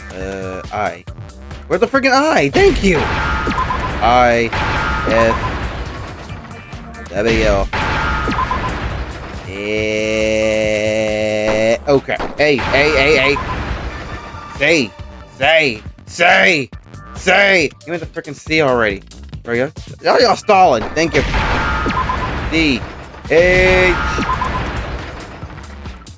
Now I understand. I hope you do. Cause we're complete. I got it. Taka's wristwatch. See? Look. It broke with the hands pointing just past 6 o'clock. it must have gotten broken when he was attacked by the killer. Because as of last night... Oh yeah, he was waiting. He was with the wristwatch, which was 10 o'clock. So if it wasn't broken after 6 last night, then he must have been attacked around 6 this morning. And that would be his official time of death. But if that's true, then he was killed well before Hifumi. and before Celeste was attacked this morning, which happened around 7. That's right. Taka was killed before any of the other incidents took place. That simple fact slipped past all of us. We made the wrong assumption about the order of events, all because of those justice hammers. That's exactly why the culprit wrote the numbers on each hammer and had them increase in size. That way, when we saw how they were used in each incident, we'd easily make that wrong assumption. Now, if Taka was killed around 6, then everyone's alibis for his murder go out the window. Because when he was killed, we hadn't met up in the dining hall yet. That may be true in the case of Taka's murder.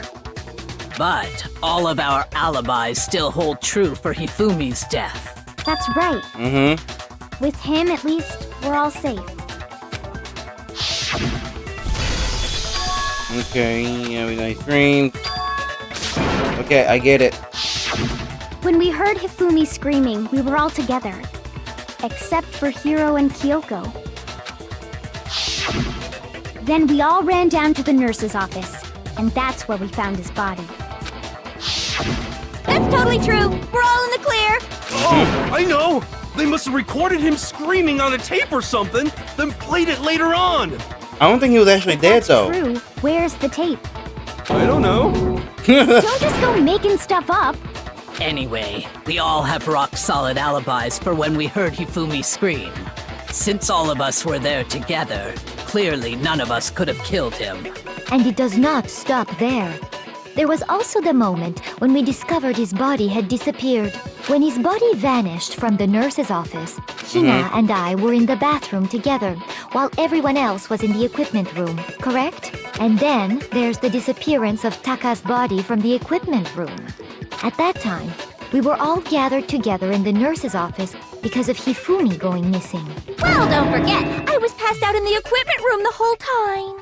Wait, then what if Genocide Jill did it? She could have dragged Taka's body out of there right then! Nah. Even if she could pull that off, there's no way she could have done the same with Hifumi's body. Because, as we just established, she was passed out in the equipment room when his body disappeared. But he a big boy. Besides, I didn't do either of them anyway. In other words, it is impossible that any of us could have killed Hifumi or moved either of their bodies.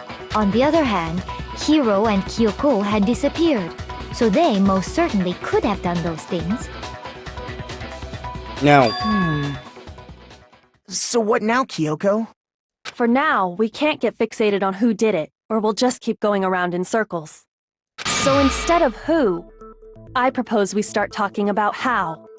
In particular, I think we need to figure out how Hifumi's body got moved. That's true. We searched everywhere, but we couldn't figure out how to explain his body disappearing. And according to what Celeste said,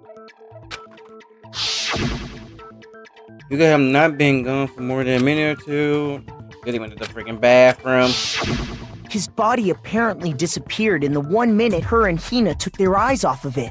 But to carry that much weight from the first floor up to the third in that short amount of time? Oh man, yeah! There's no way! It'd be impossible! He's that dude big and chunky. Well, what if I told you there was a way to make the impossible possible? What? How? If the dead body were to move itself. The dead body moved on its own? Yeah, you done fried all of them. No! Not another... No! I don't think that's what she meant, I don't dude. think it has anything to do with the occult. I think what she's implying is, we thought Hifumi was dead, but perhaps in reality he was still alive. He was alive? Are you saying Hifumi wasn't carried out of the nurse's office, but simply walked out on his own? But I mean, we found his body. He was dead. Perhaps he was simply playing dead. That it isn't possible. The idea that Fumi was still alive. Is it really possible? But he had his glasses, so... But I did make that assumption, didn't I? Are you saying that when we first found Hifumi in the nurse's office, there's a chance he was actually still alive? No, It is impossible.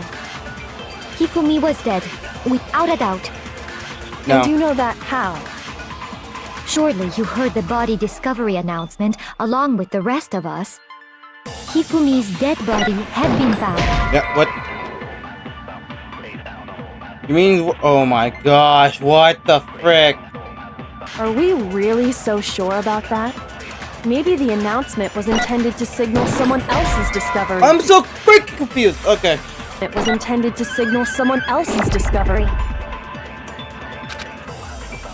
Are you I can saying keep that when the- we I first didn't know you found could keep the Hifumi in bullet. nurse's office? Body had been There we go. No, that's wrong. Slice that. We're out. Break. Was the body discovery announcement that was made really intended for Hifumi? Of course it was. The announcement played right after we discovered his body. Maybe. But that was also the same time that Taka's body was found. That's right. It wasn't long after finding his body that we heard the announcement. So there's a good chance Oh, we I made a just mistake realized I in there said somewhere. something too about that. Okay. I think we've confused whether the announcement was for Hifumi or Taka. First of all, if 2 bodies had been found, there really should have been 2 announcements. Maybe Monokuma simply got lazy and rolled them together into one. What do you say, Monokuma? Any comment? Well, it's a very sensitive issue, so I can't go into too much detail. Okay. But what I can say about the body discovery announcement is that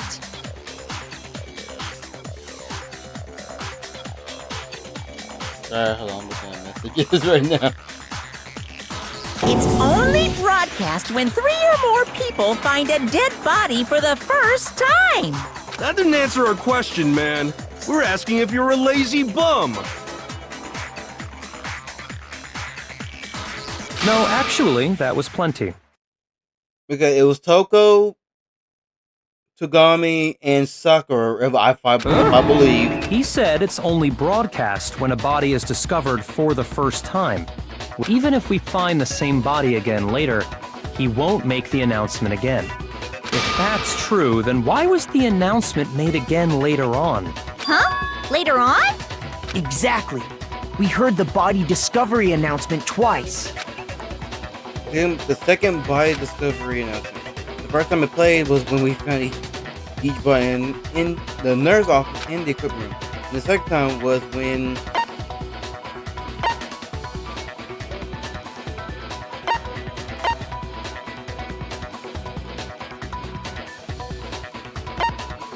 I got it! they give my full We heart heard back. it a second time in the repository, when we rediscovered the 2 bodies.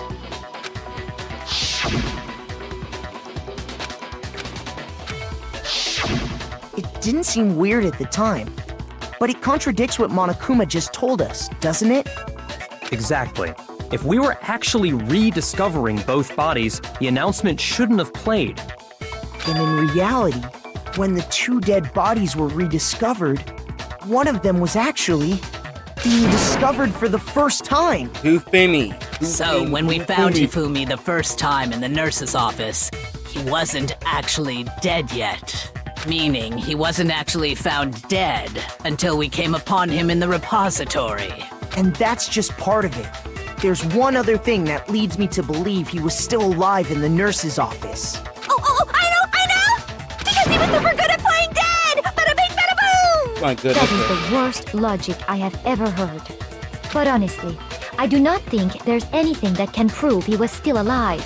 Okay then, let's take another look at the events surrounding the discovery of his body. All Then right. it should become clear whether he was really alive or not. This All whole right. thing is pointless. It's still you. I don't know why you acting like that. There has to be proof that shows that people was still alive. You have to find it and show it to everyone.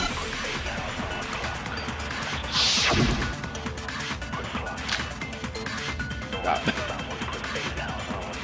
Well, here's one thing we do know. The first time we found Hifumi's body was in the nurse's office. And then, while me and Celeste were in the bathroom, his body disappeared. And the next time we saw his body, it was in the repository. Mm-hmm. But when you compare his body before being moved and his body after being moved, other than the change in how it was positioned... Oh no! I'm done. Shoot! Well, here's one thing we do know. Oh my gosh, okay. The first time we found Sorry, Hifumi's body was in the nurse's office. And then, his body disappeared. And the next time we saw it was in the Republic. But when you compare his body before, other than the change in how... There was no notable difference. I got... No, that's wrong. Okay, sorry. So what happened was, I had trigger finger. Trigger finger affected me. Yeah, I was just ready to shoot There was something. one clear difference between Hifumi in the nurse's office and the repository. His glasses. That fact alone proves that he was only playing dead in the beginning. Perhaps you'd like to fill the rest of us in? When we found Hifumi in the nurse's office, his glasses were covered with blood. But when we found him again later in the repository, they were spotless. And I found the item he used to wipe them clean in the nurse's office trash can. Okay. There we go. I got it! It was a glasses cleaning cloth featuring a certain cartoon mascot. One look at the bloodstain on the cloth should make things clear. This piece of cloth was used to wipe Hifumi's glasses clean. And the mascot on the cloth is the same one that's on the digital camera, right?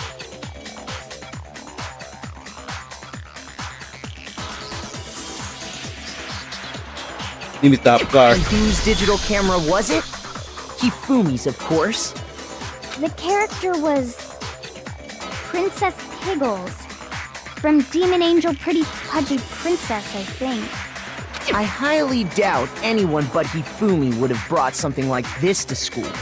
I see your point. And the only people here who wear glasses are... I wouldn't be caught dead using a tacky piece of garbage like that. Dang, bruh. A few tissues is all I need to keep my glasses clean. Then there's no question. It belonged to Hifumi. So what you're saying is... What exactly? What I'm saying is, the blood on his glasses was wiped away using his own glasses cleaning cloth. Even if that is true, it does not mean he wiped the blood off himself. But who would benefit from a clean pair of glasses other than the glasses owner? Yeah. That's a good point. Then it must have been him, right? So let's assume that Hifumi was still alive in the nurse's office. He pretends to be dead. Then when he's alone, he wipes his glasses clean so he can see. Then he stands up and walks out on his own 2 feet. And with that, the impossible task of moving his copious corpse becomes possible, wouldn't you say? But then, if he was just pretending to be dead, what was with all that blood? Was it paint or something? No, there was blood in the The refrigerator. fridge in the nurse's office contains packs of blood for emergencies. He probably used one of those. He figured if he was gonna play dead, he should go all out, so he just dumped it everywhere! But he got crazy with it and had to wipe his glasses off when he was done! God, what an idiot! And if Hifumi was still alive at that point, the disappearance of Taka's body is easily explained. It should be perfectly obvious who must have moved Taka's corpse. The one who moved Taka's body was... Hifumi. Thank you for my full heart. Been Hifumi. While we were all gathered in the nurse's office, he went to the equipment room and took Taka's body. That also explains how the door to the repository got locked. The door was locked? Well, after the bodies disappeared, we all went looking for them, right? Yeah. So me and Sakura headed for the repository. But when we got there, the door was locked. And the repository door can only be locked from the inside. Which means, when Hina and Sakura got to the repository, someone was already inside. And it could only have been Hifumi, who just finished stashing Taka's body there. He convinced us all he was dead, and when he saw his chance, he dragged Taka's body to the repository. Yep. So, Hifumi wasn't just another victim in this case. He was one of the assailants. Wow. But that means he took part in the murders. just can't believe it. If you're having trouble, would you like me to show you one more piece of evidence? There's more? Yeah. Oh, absolutely. The single biggest fact pointing to his involvement has yet to be revealed. You know what I'm talking about, right, Makoto? The item he took off of Taka's lifeless body? Thing that Hifumi stole from Taka, could it be? Let me see, where's that note?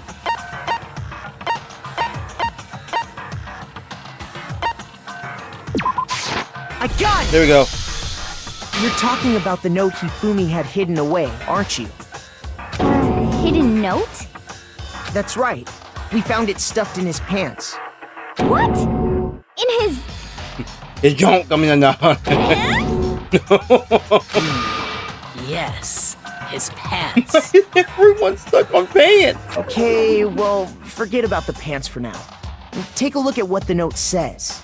I found a home, maybe we escape. We can't find out. So me in the cooking room at 6. That's the note I was telling you about. The one that told me where to go. Huh? Wait, this one's a little different. In my note it said, Monokuma can't find out, so don't tell anyone else for now. Let's meet in the rec room at 1 a.m. Yep. See, then this note isn't the same one Hiro got. It's not the same? In No. other words, No. the killer got in touch with another person besides Hiro. And that person could only have been... Taka! I got it! That's right! Taka! The killer used this note to draw out Taka and murder him. Hello? Over here! Objection! Objection! Well, what is I the don't really understand what's going on, but Hifumi had that letter, right? So whoever wrote it wasn't drawing out TikTok, they were drawing out Huffy! It was no freaking... What? Just to be clear, TikTok is Taka and Huffy is Hifumi, right?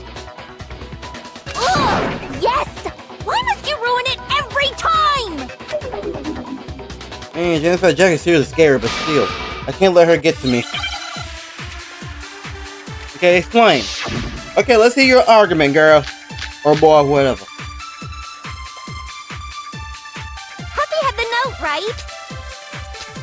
Then the person it was intended for must have been Huffy! But remember what the note said. What time did it say to meet? Oh, okay, Brooklyn. 6 a.m., I believe. The time doesn't matter! The note has nothing to do with TikTok! It does. No! No, you're wrong! Break! Break! Okay, I said break a little early. I'm sorry. No! There absolutely is a connection. What the hell are you talking about? If you put the scissors down, I might tell you. The note said to meet at 6 a.m., which is the same time Taka was murdered. You've already proven that using his wristwatch. Mm-hmm. But there's more. Look where the note says to meet. The equipment room, right? Yeah. Which is where Taka was killed. I see. So, Taka was murdered at both the time and place written in the note. I think that should be plenty to show that this note was definitely meant for Taka. Let me stop. I'm sorry. Well, when you put it like that... No further objections! Yeah, you stay in your corner. Then someone used that note to trick Taka. Just the same as me. The culprit really is a cold-blooded monster. Telling people they found a way out. But if they gave the note to Taka, what was Hifumi doing with it? Stuffed down his pants, no less! Okay. Most can likely. Can we leave the Hifumi pants thing stole out? it off Taka's corpse after he died. Huh? He stole it? Where's your proof? Go ahead, show us. I really haven't talked in a while now. Prove that Hifumi stole the note. There's a torn piece of paper in here somewhere. Right here. I got it! When I searched Taka's body, I saw that his lifeless hand was gripping a small scrap of paper. If Yep. I'm right about this, the sheet of paper this piece came from is... I knew it! It fits perfectly with the note we found hidden on Hifumi. Then Taka's scrap and Hifumi's note. Yup, they're from the same piece of paper. Hifumi had the note meant for Taka, while Taka's corpse still grasped a small piece of that note. There's only one way to explain it. Taka died clutching the note.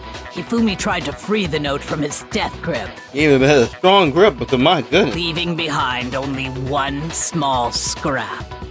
Did I get all that right? Yes. That means Hifumi knew the note was important. Exactly. Which proves that he was an accomplice in the murder. Whoa. Yeah. After seeing all this, Hifumi was super involved in this whole thing for sure. In fact, he was behind the whole thing. In fact, he's still alive! Did we not just hear that? We just said about the body announcement happened twice. Sorry, no. When we found him in the repository, Hifumi was truly and completely dead. But technically, he still has some life in him. Then he became dead. The second body discovery announcement proves that. So then, who killed Hifumi? Whoever did is the mastermind, the true killer. He was killed in the repository. So he must have been killed not long after transporting Taka's body. So, he must have been killed after Taka's body vanished, but before we found both bodies in the repository. During that time, we'd all split up and were searching for Taka's missing body. In other words, during that time, none of us have alibis. Wait, but me and Sakura were together. Stop trying to steal the spotlight, you stupid walrus! Hey, well, dang, girl. Who are you calling a walrus? I'm like looking at messages right now with my alphabet real quick.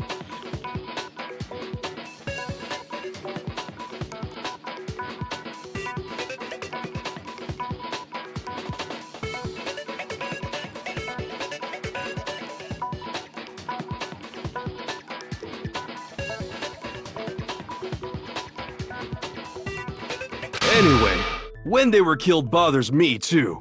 But there's something that's been bothering me even more. And what might that be?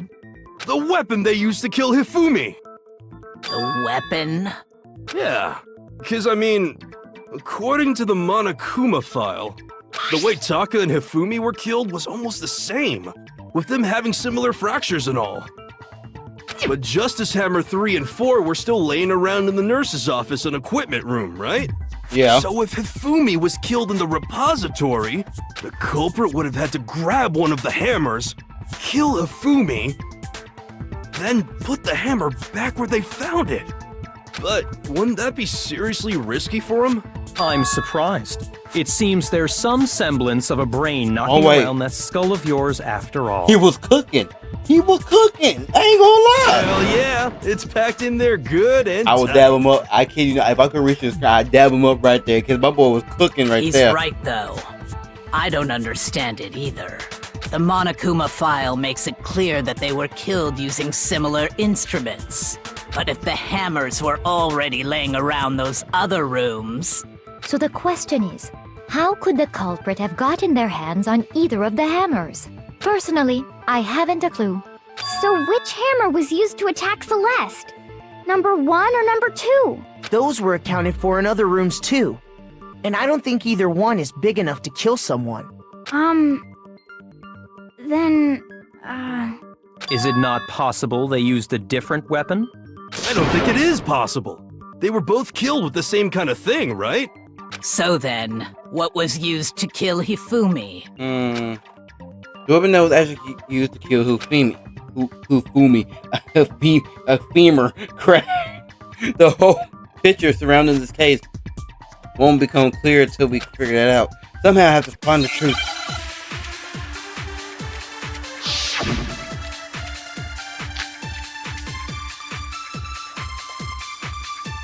Okay, let's follow this hammer. Okay.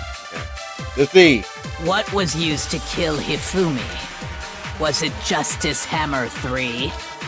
Maybe Justice Hammer 4? Well, whatever it was, There's one thing we have to figure out. How was the culprit able to move around so freely with the weapon? How did nobody witness them carrying it? Sounds like a Justice Hammer 5 is about to make its appearance! Check out murdergear.com/hammertime for more info! It was funny that's actually a real One thing. thing seems pretty clear. The murder weapon had to be one of the Justice Hammers. And, that's about it. So I was scared that it was gonna be a Zord billet. I'm gonna be straight on with you. What was used? Was it just maybe justice? Well, there's one. How was the culprit able to move around so how did nobody witness them carrying it? Sounds like a justice hammer. Check out murdergear.com. Well, one thing seems pretty clear. The murder weapon had to be one of the... Nope. No, that's wrong. Slice. Break. All right. The murder weapon wasn't a justice hammer at all. No, it was something completely different. But, seriously? A different weapon? Yes, sir. Specifically, a hammer from the repository. The killer could have easily used that to kill Hifumi. Now, all the hammers in the repository were covered in flecks of grit and debris. But for some reason, one of them had been scrubbed clean. Huh? And the reason it had been scrubbed clean was most likely because it was used to commit murder. If the hammer got covered in Hifumi's blood, of course they'd have to clean it off. I'd also like to point out that the repository has all kinds of hammers. Big ones, small ones, and even some flat mallet-like ones. I think whoever made the Justice Hammers used those as a basis for their design. If that's true, that would explain the Monokuma file's note about the wounds being similar. So Hifumi moved Taka's body to the repository, where someone then used a hammer to kill him. And whoever did that is the true killer. The one Hifumi was working with. And the one... Hold on a moment. Oh, my bad. My finger. I still think it's strange to assume someone was working together with him. Why The way that? the graduation rule works, there is no benefit to helping someone else carry out a murder. So the idea that anyone would work together like that is simply ludicrous. We talked about this, did we not? We did talk about how there wouldn't be any reason for anyone to work together. At least that's what we thought at first.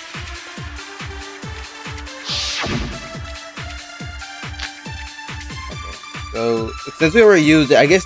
Okay, so I feel like there could be a Based on Zord the bullet. rules that have or been laid something. out for us, even if more than one person is complicit in the murder, only the one who actually carried out the act can graduate and survive. Assuming the rule holds true, it is simply impossible that two people work together on this. That is how the rule was explained to us. But that only really applies if there's one murder, right? In this case, however, there were two murders.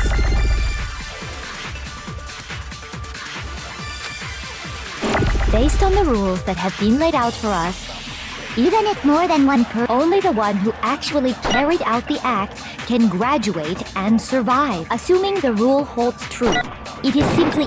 Get the frick out of here. No! No, that's wrong. Right. Since there were two murders, it's at least plausible that more than one person was involved. What do you mean? If there'd only been one murder, then yes, the idea of an accomplice isn't really worth considering. Naturally, if only one person can be saved per murder, an accomplice has no risk versus reward benefit. Risk versus reward benefit? The payoff for working together. The reward that balances out the risk of taking part in the scheme. There's no point in being someone's accomplice if there's no benefit to you.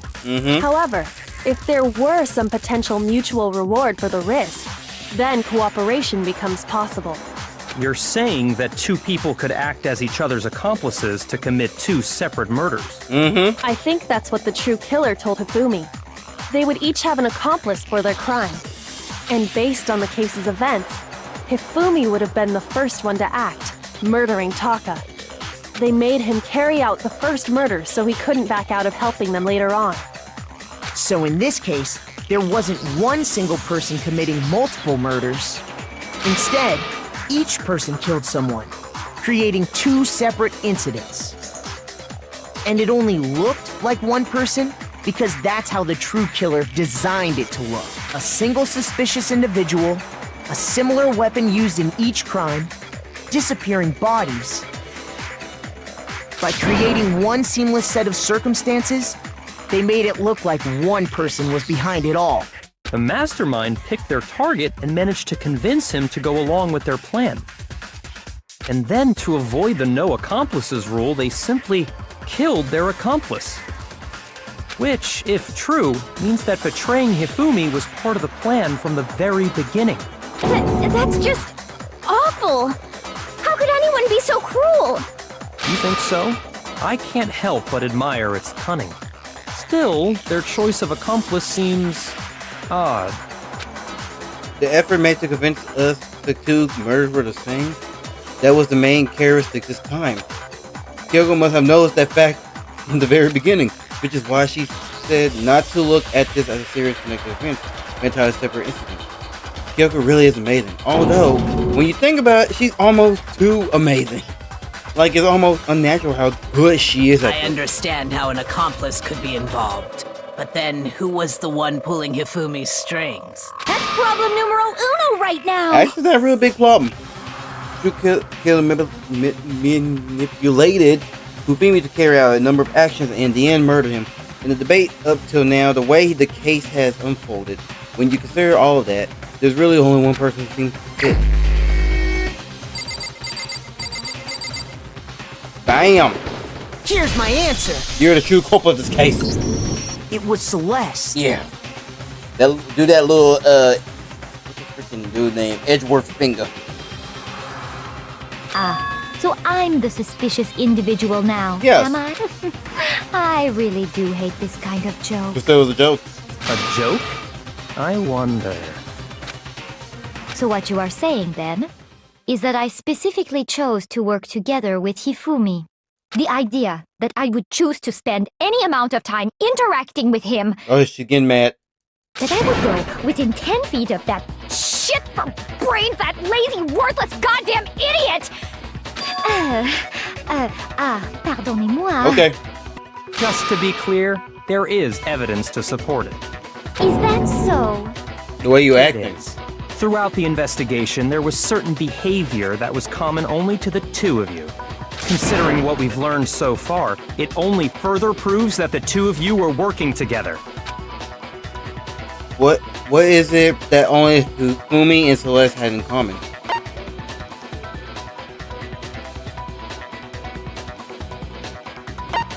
Are you talking about how they were screaming? Or carrying the freaking... I got it! Yeah, okay. The behavior they had in common has to do with the suspicious individual in the suit, doesn't it? The only ones who ever actually saw Robo Justice firsthand were Celeste and Hifumi. Shush, the adults are talking now. Almost threw this freaking mouse across your dang face.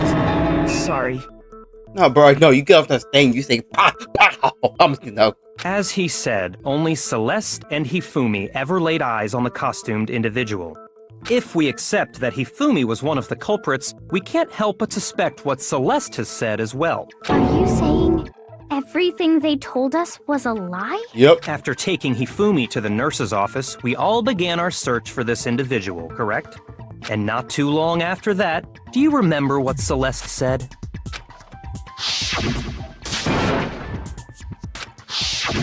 We Right when we went headed to to the nurse. second floor specifically because of what she claimed to have seen. Next, to draw us all to the physics lab up on the third floor, She let out a blood-curdling scream. and when we'd all come to see what was wrong, what was it she said? Yo, the shadow run off, so yeah. Once she'd done her job of getting us all up to the physics lab, it was time for her partner to get to work.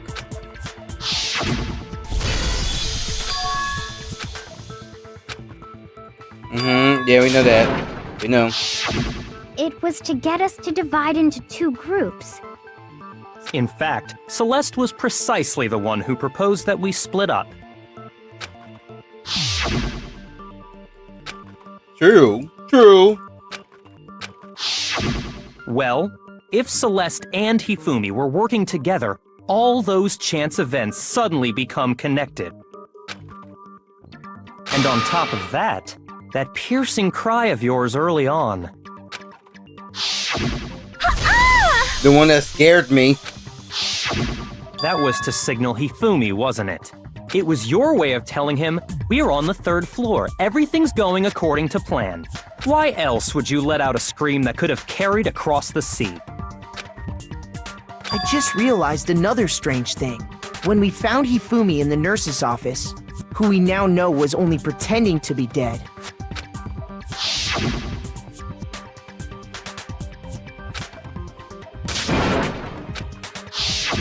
Celeste, you were the first one to say he'd been murdered. You wanted to make sure we wouldn't have any doubt in our minds. I don't believe it. Everything. The whole thing was one big act. Yep. Hina, you were with Celeste when Hifumi's body disappeared, right? Yeah. I was feeling kinda sick, so Celeste took me to the bathroom. Wait! Then that was... Yep. She wasn't worried about you. She just saw a chance to help Hifumi sneak out of the nurse's office. Each piece isn't much by itself, but start putting them together and the picture gets very ugly indeed. Wouldn't you agree, Celeste?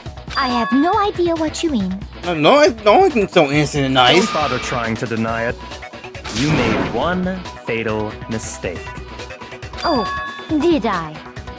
I didn't even catch it myself when you first said it, but looking back, I can say that one little slip-up was your undoing.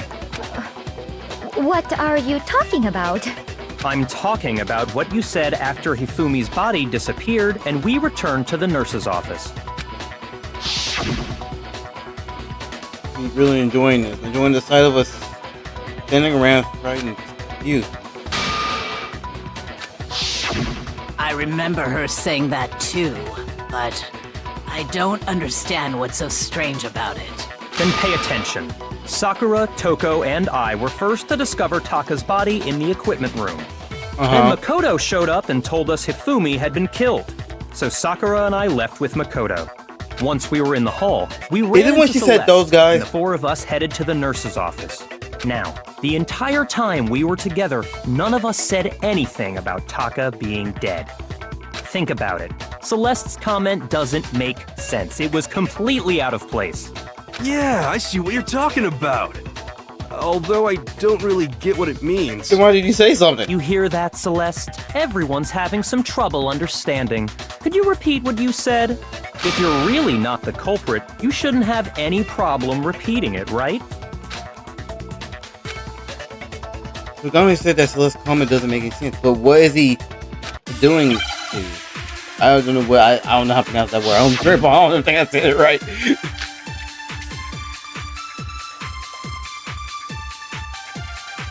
All I said was, they must really be enjoying this. Enjoying the sight of us standing around, frightened and confused. They must be positively elated. You're talking about those guys We are part, all right? going to die here. We are going to die, just like those guys died. And that is all I said. And that's all it takes to finish this. It's obvious, isn't it, what was so strange about Celeste's comment? I think I see what he's talking about. It's the those guy part, isn't it? We are going to die. Just... No, that's wrong! Right! Woo! That's right. There's no reason Celeste should have said, just like those guys died. When she said that, none of us had told her Taka was dead. Yep. Exactly. And we didn't run into her until after we were all out in the hall. So there was never any chance for her to have seen his body in the equipment room for herself. So how did you know, Celeste? How did you know more than one person had been killed? And how did you know they were both guys? Because Kyoko had also disappeared, right? So she could have been dead too.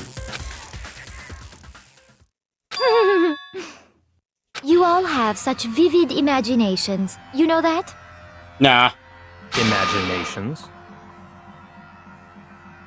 You claim that I was lying when I told you about the suspicious person I saw. Then what about the picture I took? How do you explain this picture of the costumed villain dragging Hifumi away? It has to be some kind of setup, right? Yeah. So let's put kinda. the suit on. No. And then she used the camera's timer to set up the picture. You can't fit the costume. Have you so quickly forgotten? You are the only one who could have possibly fit into that suit. Plus, I happen to know that this particular camera does not have a timer. In other words, it is an unassailable fact that this is a picture of Hifumi being dragged away. If everything I told you was a lie, how can this picture exist? Simple. Are we sure that's really a picture of the suspect dragging Hifumi away? It's the other way around. What could you possibly mean by that? Surely there are other explanations than the one you've offered up. No, there is no other explanation. Other explanations. If it wasn't a picture of the suspect dragging Hifumi away, the other possibility is... What? Have been drinking? Or dancing? I got it! It's not a picture of the suspect dragging Hifumi away. I would say it's a picture of Hifumi dragging the suspect away. That's certainly within the realm of possibility. The one being dragged off in that picture isn't Hifumi, but the person in the robot suit. We've simply been led to believe that it's the other way around. And the strange costume might only exist to lead us astray even farther. If you saw someone wearing something like that in this situation, of course you'd notice and be suspicious. That's what happened! You put me to sleep and made me out to be the bad guy in all this!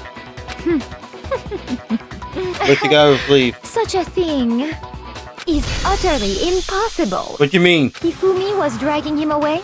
Ridiculous. Is it? I don't think it's ridiculous at all. Then shut your mouth and allow me to educate you. Oh, dang. Celeste thinks she can prove that there's no way Hifumi was dragging the suspect away. But is that really possible?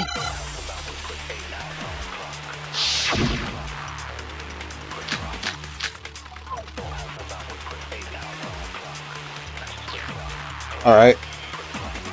You dressed me up in that suit after I passed out! Then you just draped me across Hifumi and had him carry my weight! You tried to make me look like the bad guy! I don't think we say anything about the costume yet. Ridiculous. Or As the you blueprint. can see in the picture, the suspect is standing perfectly upright. If the person inside the suit was unconscious, there's no way they could stand up straight. I'm pretty sure you... No! It's wrong! Break!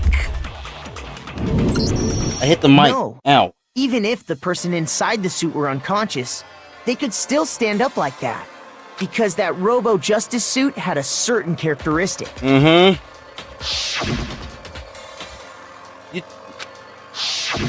That's right! They totally made a mistake when they made it, so it couldn't bend at the waist. I'm not so sure that was a mistake. I think the suit was designed from the beginning to be used the way it was.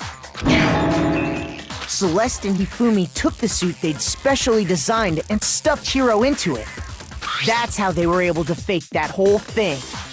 The point of it all was to make us believe whoever was in the suit was to blame. Mm-hmm. Yeah, you're breaking. Well then, I suppose this is checkmate. Checkmate?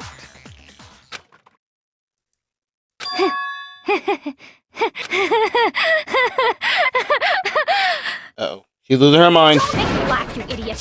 What do you mean, checkmate? Celeste? Oh, yeah. Clearly, you want to cram me into your little guilty box. Well, there's one little problem.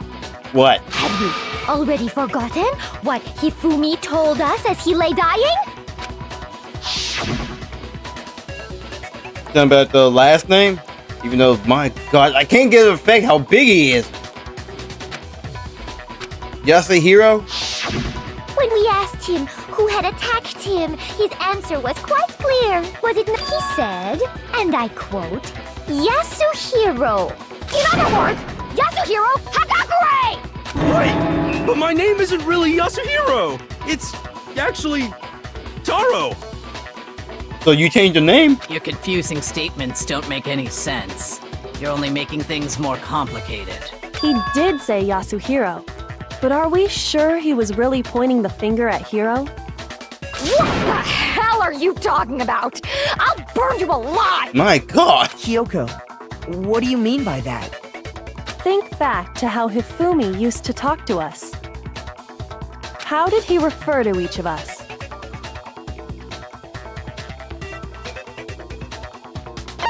You only did last name.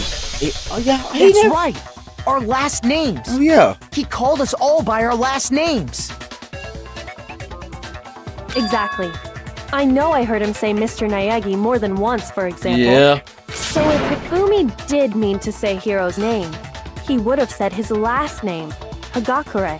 I'm sure it was just incidental. By chance, his first name. Nah. Indecent? Don't talk. Random Dang. chance. Now isn't that a convenient explanation? No.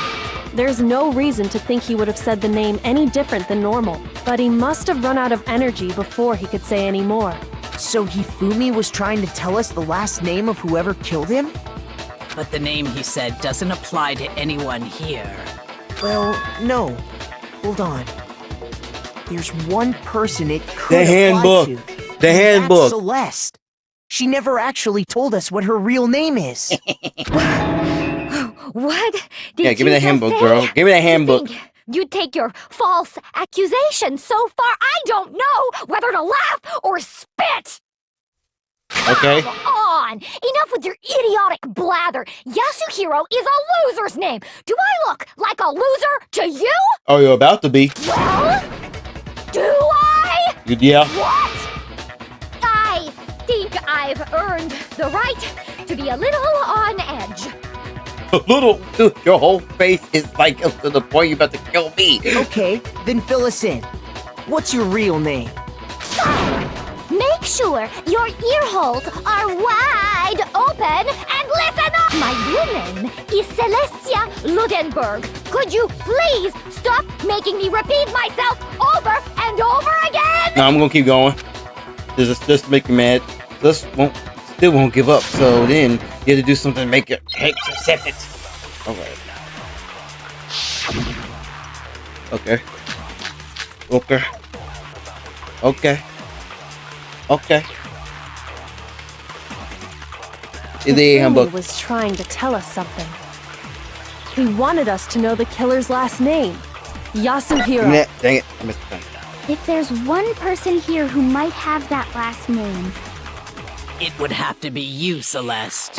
You haven't told anyone what your real name is. How many times do I have to tell you? My name She better lose her crap. Celestia Ludenberg, god damn it! Oh, well, I mean, she already did, technically. How long do you plan to go on pretending? I'm not pretending. It's the truth. and since you have no way to contradict... Give me that. No, that's wrong. Break. That's it! The handbook! What? Anytime you turn your handbook on, it shows the owner's name when it boots up, right? Monokuma told us all about it before. Yep. No, he knows everything. So all we have to do is check her handbook, and that'll clear up everything. Yeah. That's how we can find out Celeste's real name. Excellent. That's an invasion of privacy. I refuse to cooperate. Okay, so you're the killer. Celeste, can you please just tell us what really happened? Please, just tell us. Even when I'm put in check, it's just my nature not to give up. Because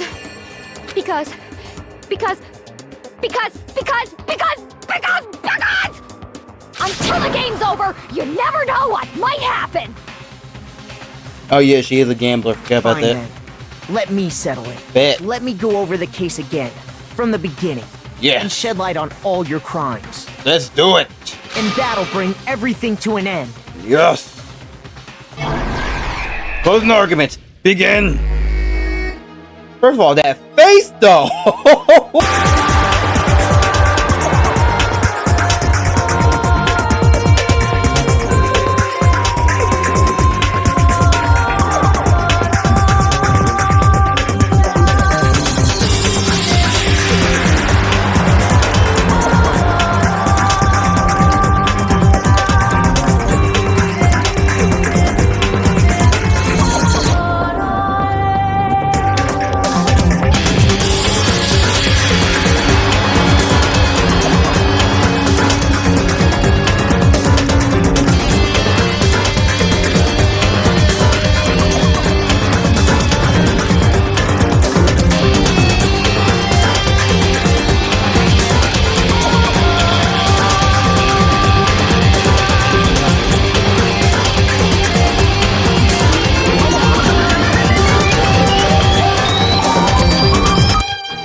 What happened? Before anything, the killer persuaded someone to help carry out the murder. And that person was... Hifumi. With an accomplice, the killer was able to execute a number of otherwise impossible schemes.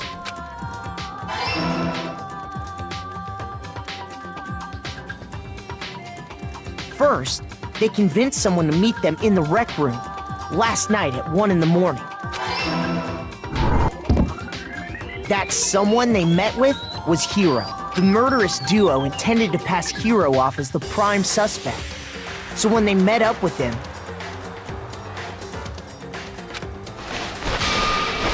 they drugged him, knocked him out, and stuffed him into the Robo-Justice suit. Next, Hifumi positioned himself to make it look like Robo-Justice was attacking him, while the killer used a digital camera to take pictures of the assault. They did all this just to create evidence that would put the suspicion on Hiro. When they were done with him, they shoved him, still unconscious, into the pool room locker. And then finally, at 6 a.m., they moved into the murder phase of their plan. Careful of that face, though. They called Taka to the equipment room.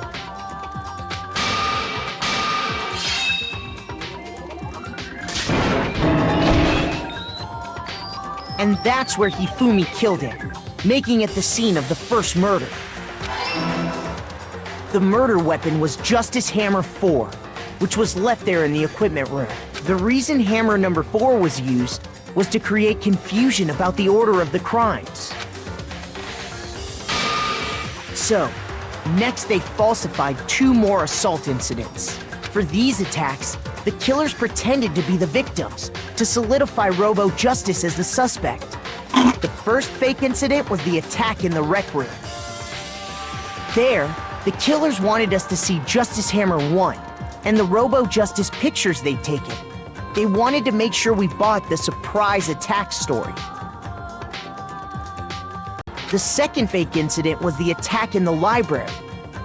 This time, they planted Justice Hammer 2 and an injured Hifumi to sell us that story. With these 2 incidents, the killers were able to create a certain preconception in our minds that the suspect was increasing the size of the hammers and attacking people in order as they did. We fell right into their trap and started looking for the suspect based on that. But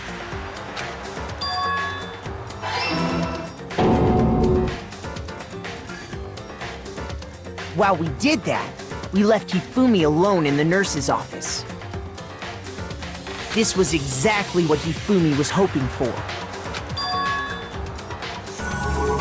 He took a blood packet from the refrigerator and Justice Hammer 3 and turned the room into a crime scene in which he himself had apparently been brutally murdered.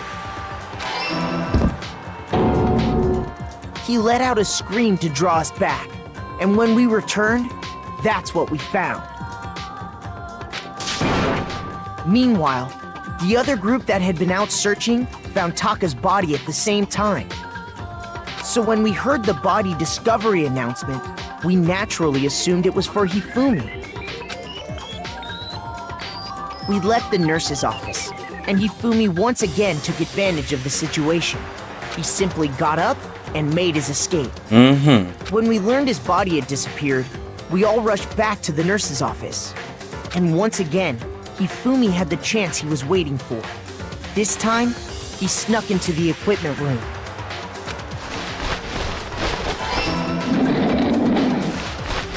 He wrapped Taka's body in a tarp and used the dolly to move it all the way down to the repository.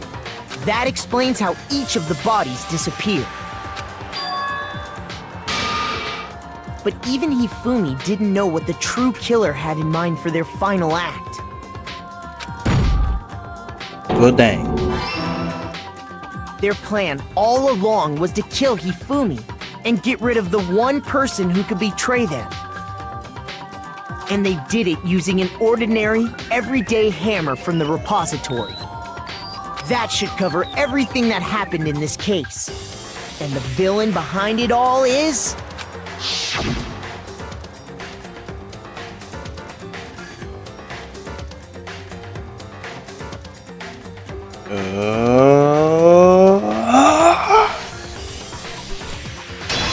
Yeah, baby!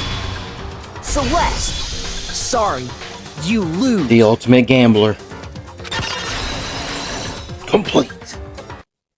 I lost? Yes. I lost? Yes. When was the last time I was forced to utter such words? They hang heavy around my neck. You deserve it. Then you admit it? You're the killer? Listen to you, trying to take charge, as if you're my private instructor. I, Celestia Ludenberg. Actually, no. Taiko Yasuhiro is fine. Oh. Taiko? So, you finally accepted it. I'm the kind of person, once I've lost, I don't like things to drag on. Even her voice went to normal. Interesting.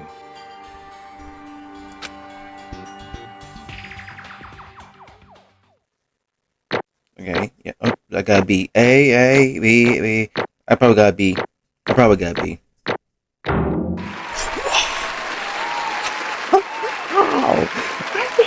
Listen, I didn't even expect to get an A still. That was surprising me. Oh my gosh.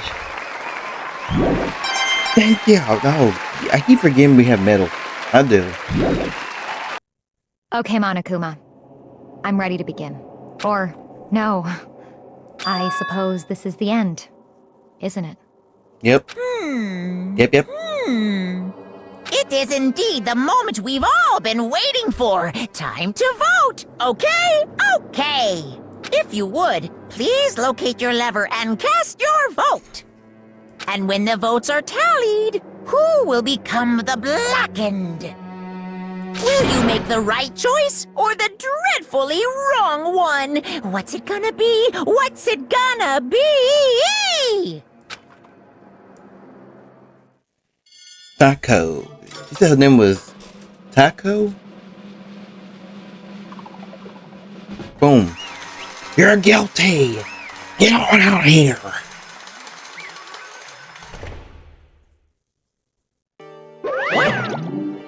It's basically a formality at this point, but once again, you're totally correct.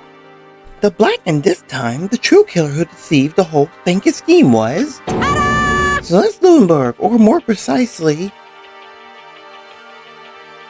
I forgot how to pronounce the name. Taco! Yes, sure. Hero. Honestly. I lost. Well, that sucks. Guess trying to work with someone else was a mistake after all. Hifumi's, I don't even know what that word is, stupidity or something, was beyond my calculations. I knew it. So you really did approach Hifumi with this plan. But how did you get him to agree? I can't imagine he would have happily agreed to commit murder. I'm sure she relied on her specialty, lying. My specialty. Don't make me laugh. I didn't have to lie to get him to agree. So then, Then did you use, you know... I knew you'd figure out, Kyoko. You're absolutely right. To get Hifumi to act as my accomplice, Indeed. I used her. For everyone who's still left, I'll avoid mentioning it by name, but it was the one thing Hifumi and Taka were both super into. Does she mean... Is she talking about alter ego? Say what? What are you talking about? just a second. Don't interrupt. We're in the middle of a very important conversation here. I'm totally left at the loop as usual. How sad. In other words, Then you're the one that stole it. Indeed. That's right. I see. And you used it to drag Hifumi into the plan you come up with. Right again. Last night, after we had our meeting about how it disappeared, I paid Hifumi a little visit. What are you doing here? Actually, I was hoping I could talk to you alone. It is about what was stolen. I know who did it. What? What? are you okay It was with this? Taka. He stole it. What? So And I then, have proof. Would you like to see it? As it turned out, I found a use for the digital camera. I taken you know what to Taka's room earlier and took pictures of it there. I deleted the pictures as soon as I showed it to Hifumi, of course. Damnation! You were with him. Now, how did he do it?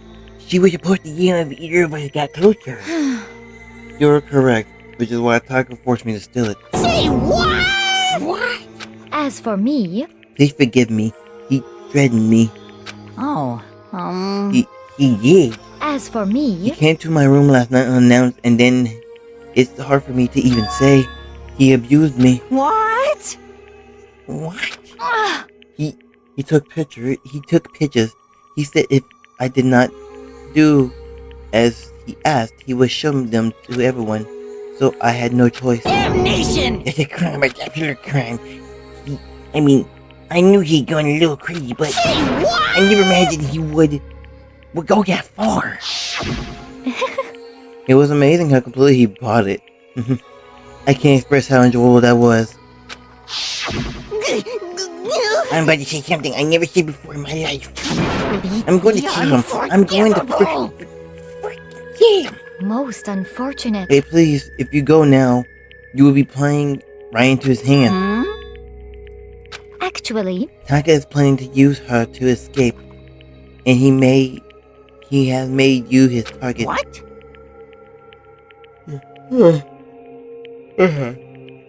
Escape? You don't mean. Taka's going to try to kill you, indeed. and all so he can keep her to himself. Beast. Completely unforgivable! Beep. Honestly, Can we allow him to continue with this barbaric act? Oh, with these barbaric acts. My bad. Absolutely not. How could I? I swear! I have to save her. actually, And would you like to join with me? It just so happens I have come up with a plan. Huh? I have devised a way to reclaim what has stolen and escape the stressful school. And with that, it is complete. What are you talking about? Oh, nothing. Hifumi agreed without a second thought. The effect that item had on him was remarkable. The power of love, even a love as twisted as that, can still drive people mad, it would seem. It disgusted me. I see. I have another question for you. Was that string costume Hufumi's creation? indeed. Yeah, it was a real pain in the butt too. All I asked him to do was make something to hide the face and general body size. I had no idea he'd make something like that, but it's my fault for picking him in the first place. But So why you decide to make me the suspect? Because you're stupid. Well, dang. Let's see. And in that regard, I made the right choice. I'm so glad your stupidity surpassed my every expectation. Life must have been tough on your parents, though. I feel like I could cry. Well, But when you were explaining your plan to Hifumi, how do you explain the part about him playing dead? What she's asking is, what was Hifumi supposed to do after that? Assuming you had actually let him live. Are you okay with That's this? simple. After he did his part and pretended to be dead once someone showed up, I told him to stay. I told him to say he's been seriously wounded. He was on the verge of death, but just barely hanging on. And he really believed that? Look, well, of course. That wasn't all there was to it. As I explained to Hifumi, the plan was, while you were all questioning about what had happened to him, I was going to murder someone else. At that point, Hifumi would have an alibi, and so nobody would doubt him. I told him that he believed it. It all seems very straightforward, stereotypical. Just matched the lie to the level of the opponent. In fact, Hifumi ate it up. He believed the lie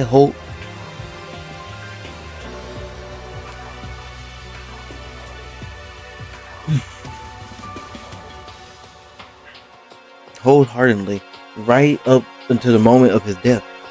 so in the end, So you had planned to kill him all along. But of course, there would have been no point to my plan if the one who pretend to be dead did not end up dead himself. What the heck? How can human life mean so little to you? Well, That's a non-issue. I simply did everything in my power to win. Don't be mean! Now you sound like Togami. I wonder about that. No, I revived his pleasure from the thrill of the hunt. In that aspect, we are nothing alike. Why? Then why made you take things this far? what the heck? Was it really for the money? The journey. Are you talking about the $10 million Monochrome offered us? That is a lot of money, it's true. But that's not all there is to it. For the moment our new lives here begun, my only thought has been escape. But how long you been saying how we have to stop living here? You little bitch! Obviously that was a lie. Hey! I couldn't take it. I hated it from day one. More than anyone else in here. I wanted to get out. Every day was fresh torture. And do you want to know why? This is fine. Because I had a dream. Accepting a life here would have meant nothing less than giving up and handing over my dream fears. Honestly. And there was no way that I could ever do that. In the underground world of gambling, I risked my life to make a metaphorical killing. As for me, And it was all for that dream.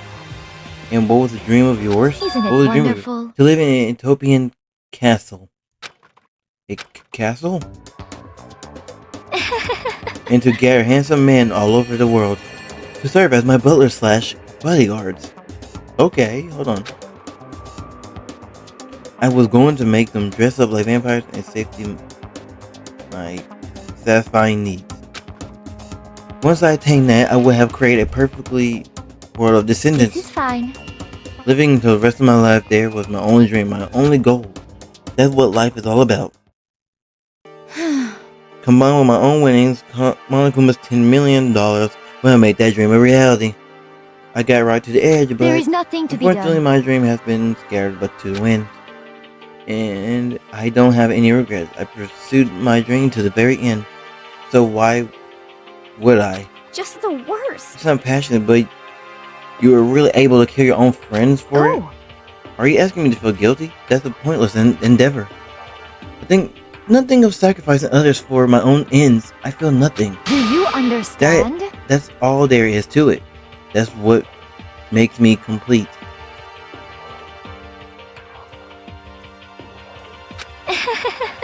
Did I say complete or compete? I hit the mic, my goodness.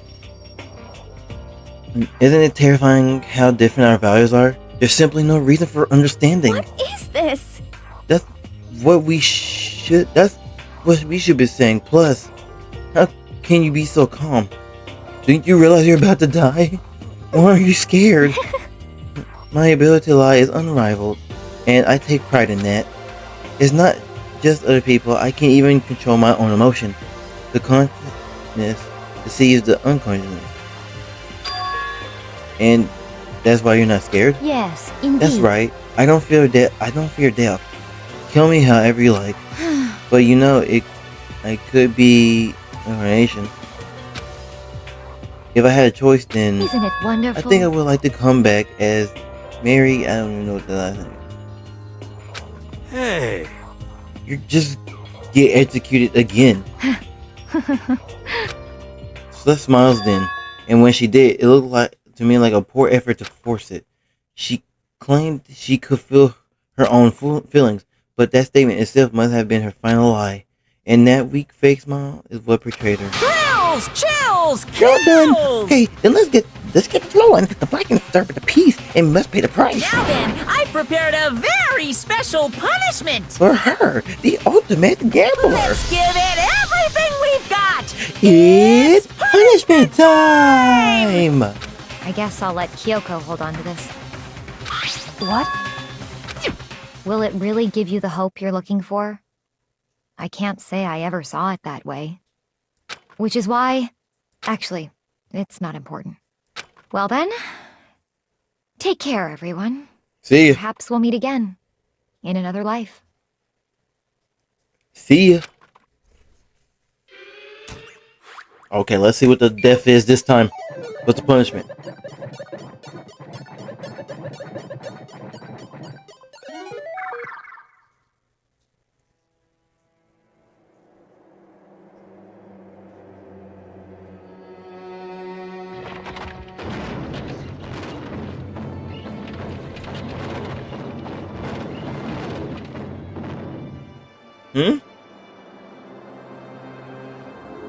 The burning of the witch.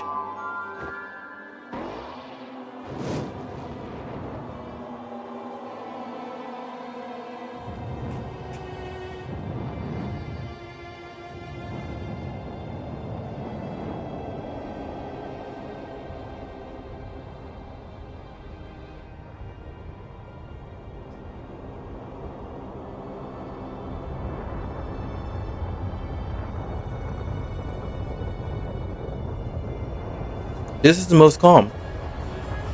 I said that now. It's gonna something crazy gonna happen, isn't it?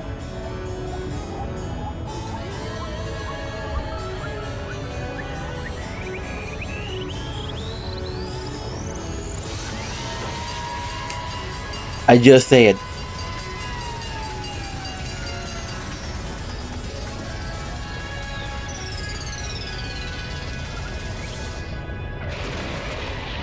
Dang.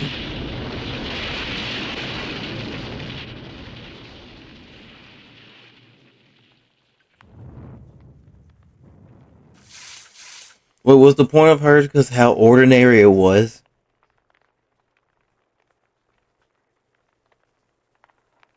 Because I thought the fire was going to kill her. It's over. I'm not going to lie, that was kind of my least favorite. I want to say my least favorite so far. I was kind of... It wasn't too extreme like the other two. I'm gonna be sure to be honest with you. The third execution is over. Celeste's death is over. Celeste killed my friends, so I can't pity her, but I also can't deny that at one point I consider her a friend too. And for him to just come along and...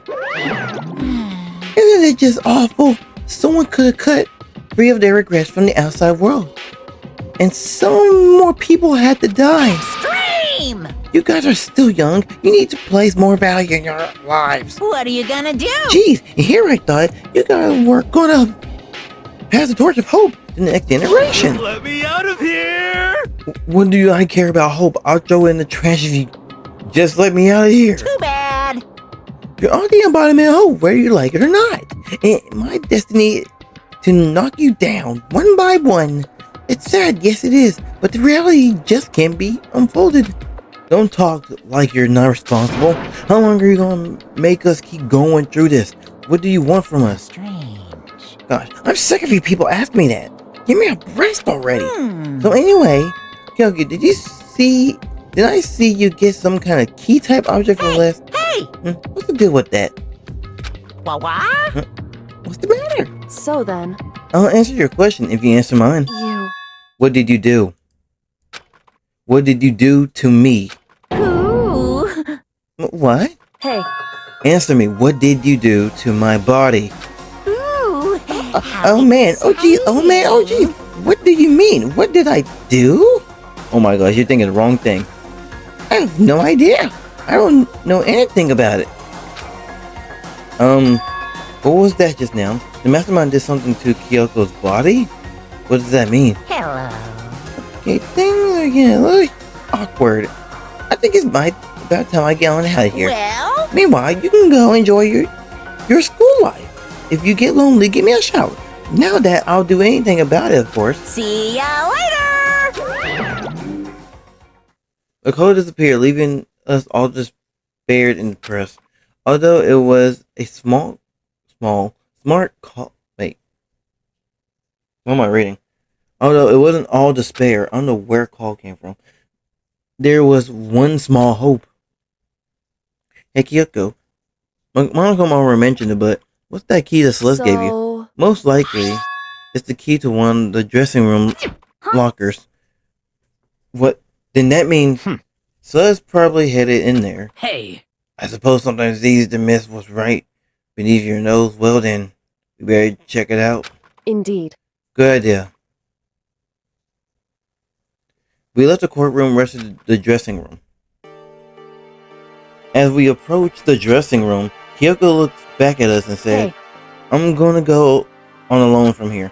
Everyone else head to the dining hall. I'll check in with you. Why exactly? Are you going alone? So... Okay. Do I even have to ask? As she spoke, she glanced quickly at the silhouette camera. That's not what I mean. Why you? There's still the risk of a spy, you know. Then I'll go too. What? You? Please let me go. Didn't hear argument is just gonna draw more attention to it. Goodbye. Do whatever you want. Thank you, Togami. well then. It is up to you now. Yo! I'm gonna go to the dining hall, okay? So Makoto and Kyoko are gonna go together?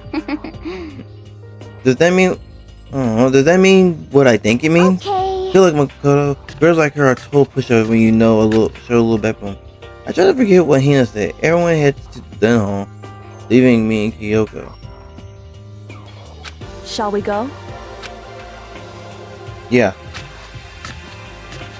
So then, we need to get into that locker. Kyoko took the key Celeste had given her and unlocked the locker. And as the locker swung open, she saw. You're really cold. Good morning. It's been a while, hasn't it? It's safe, thank goodness. I never heard Kyoko sound so relieved. It was like she was speaking from the bottom of her heart. I did just what Celeste asked. I didn't say a word. I stayed quiet the whole entire time. Oh, and I think I might be able to open the last set of files soon. Maybe as early as tomorrow morning. I'm doing my best, so please wait a little longer. So now we can officially say the case is closed. As far as the incident concerned, sure, but can we talk a second? Since we have this opportunity, I want you to be honest with me. Kyoko, please tell me, what are you trying to do? What are you trying to do all on your own here at the school? Is that why you wanted to come here with me? However, Regardless, that's not something you need to know right now. I don't need to know. That just makes me more worried. What? Worried? Like what happened during the investigation this time? You disappeared and we didn't see you again. Without warning, without explanation, when you do that, it's only natural that they think I'm a mastermind spy, right? And you too. No. I believe in you. What? You believe in me? Man, suck his dude already. Let me just don't do that. Isn't it obvious? People believe in their friends, right? That's why I want you to tell me. And I want you to believe in me too. Because we're friends. I understand. And maybe we can believe in each other. Just a little bit more. Then That's fine. fine, I'll tell you. I'll tell you why I've been disappearing and where I've been going. You see, what I heard from Kyoko was but frankly, it was kind of mind blowing. Right after I told Kyoko I believe her, she told me a story that was, well, almost unbelievable. I decided to take confirm. Wait. I decided I had to confirm what she told me with my own two eyes, so I waited the night to come. And when I did, it went to action. Correct. The boys' bathroom on the second floor doesn't have a surveillance camera or monitor on it. And in the storage closet there, way in the back.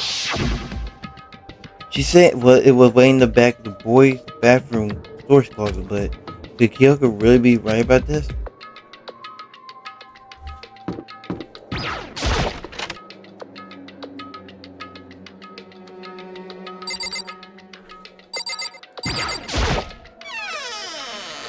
It's just a normal storage closet as far as I can see. The secret code Kyoko told me about, could it really be hidden here? She said it was the way in the close back of the storage closet. But I left, seriously? Well, I placed my hand on the back of the storage closet, and I suddenly, as if I were being yanked in. At the same time, I heard the sound. I fell through the wall and had no idea what was going on. What the? What? I had fallen through the back of the storage closet. Huh? It turns out the black wall, like it's moving, resolving, and made its own way to the other side. Just like Kyoko said. Correct. Yeah, okay, yeah. The secret room. So this is a secret room, but what's in it here? There's a bunch of files on what looks like volume after volume of yearbooks. They're all covered in dust. Looking at everything, one of the files edge booth doors caught the kind of my eye. Post Peak Academy system by student registry? This is the only thing in here not covered in dust. Has someone been looking at it recently? I slipped the file into my hand, but before I had the chance to take a look at it, the slip of paper fell out of the file. I turned my attention to it. You must not leave. Crazy. That's kind of strange. I could understand if it said, like, I can't leave, but you must not leave. What is this? My head feels funny. A strange sensation. It's like deja vu. Those words, you must not leave. I've seen them before somewhere, but I can't quite remember. What do I do? What don't I do?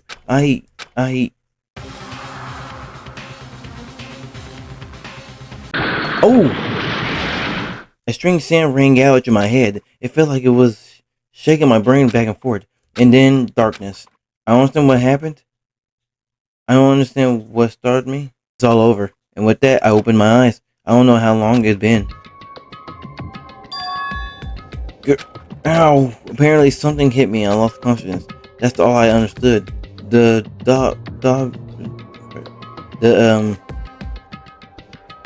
dull driving pain in my head proved that much at least. And now the freaking thing is gone. Empty bookshelf. Empty. Gone. It's all gone. The year, books, the student registry, and even the note that had fallen off the floor. It's all gone. What does this mean? But my brain refused to do any more work. The instant pain in my head begun to spread across the rest of my body. For now, I should go back to my room, get some rest. My body was heavy with pain, my mind heavy with thought. I dragged myself back to my room. Somehow I made it back to the first floor of school. The further I walked, the more I felt things are getting blurred. I can't see in front of me. I can't stop myself from collapsing right now. And that. As if from a vague distance, I heard a sound. It was faint but undeniable. That sound is coming from the gym? How long is this freaking thing? My gosh. As I desperately held my shaky frame towards the gym, the sound got louder and louder. What's going on? It can't be nothing here in the gym. Well, is it though? I didn't make a sound as I opened the door to the gym. The sound coming from inside while most intensify that make more. That match may make more. That much more. My goodness gracious, I can't read. I'm sleepy.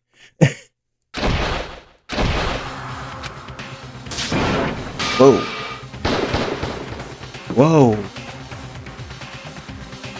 Before me there raised the battle beyond anything humanly possible. No one size not human, that's for sure, but regardless, I couldn't stop staring. I forgot to move, or even better. Why, you? What do you think you're doing? I asked you a question. What's the meaning of this? How dare you defy me? This wasn't part of the deal! The deal? I've made a decision. I will no longer retreat. No longer compromise. Yes, ma'am. No longer regret. I've made my decision. I'm going to resist you. Okay, but you do realize what will happen if you go through with this, right? You haven't forgotten, have you? What I'm holding hostage? Oh? What am I looking at? What am I hearing? The hostage? Then could it be the mastermind spy is... Okay, that's the end of chapter 3. Yes, sir! Knock them 3 students out. Okay, now we're down to 7. Oh boy.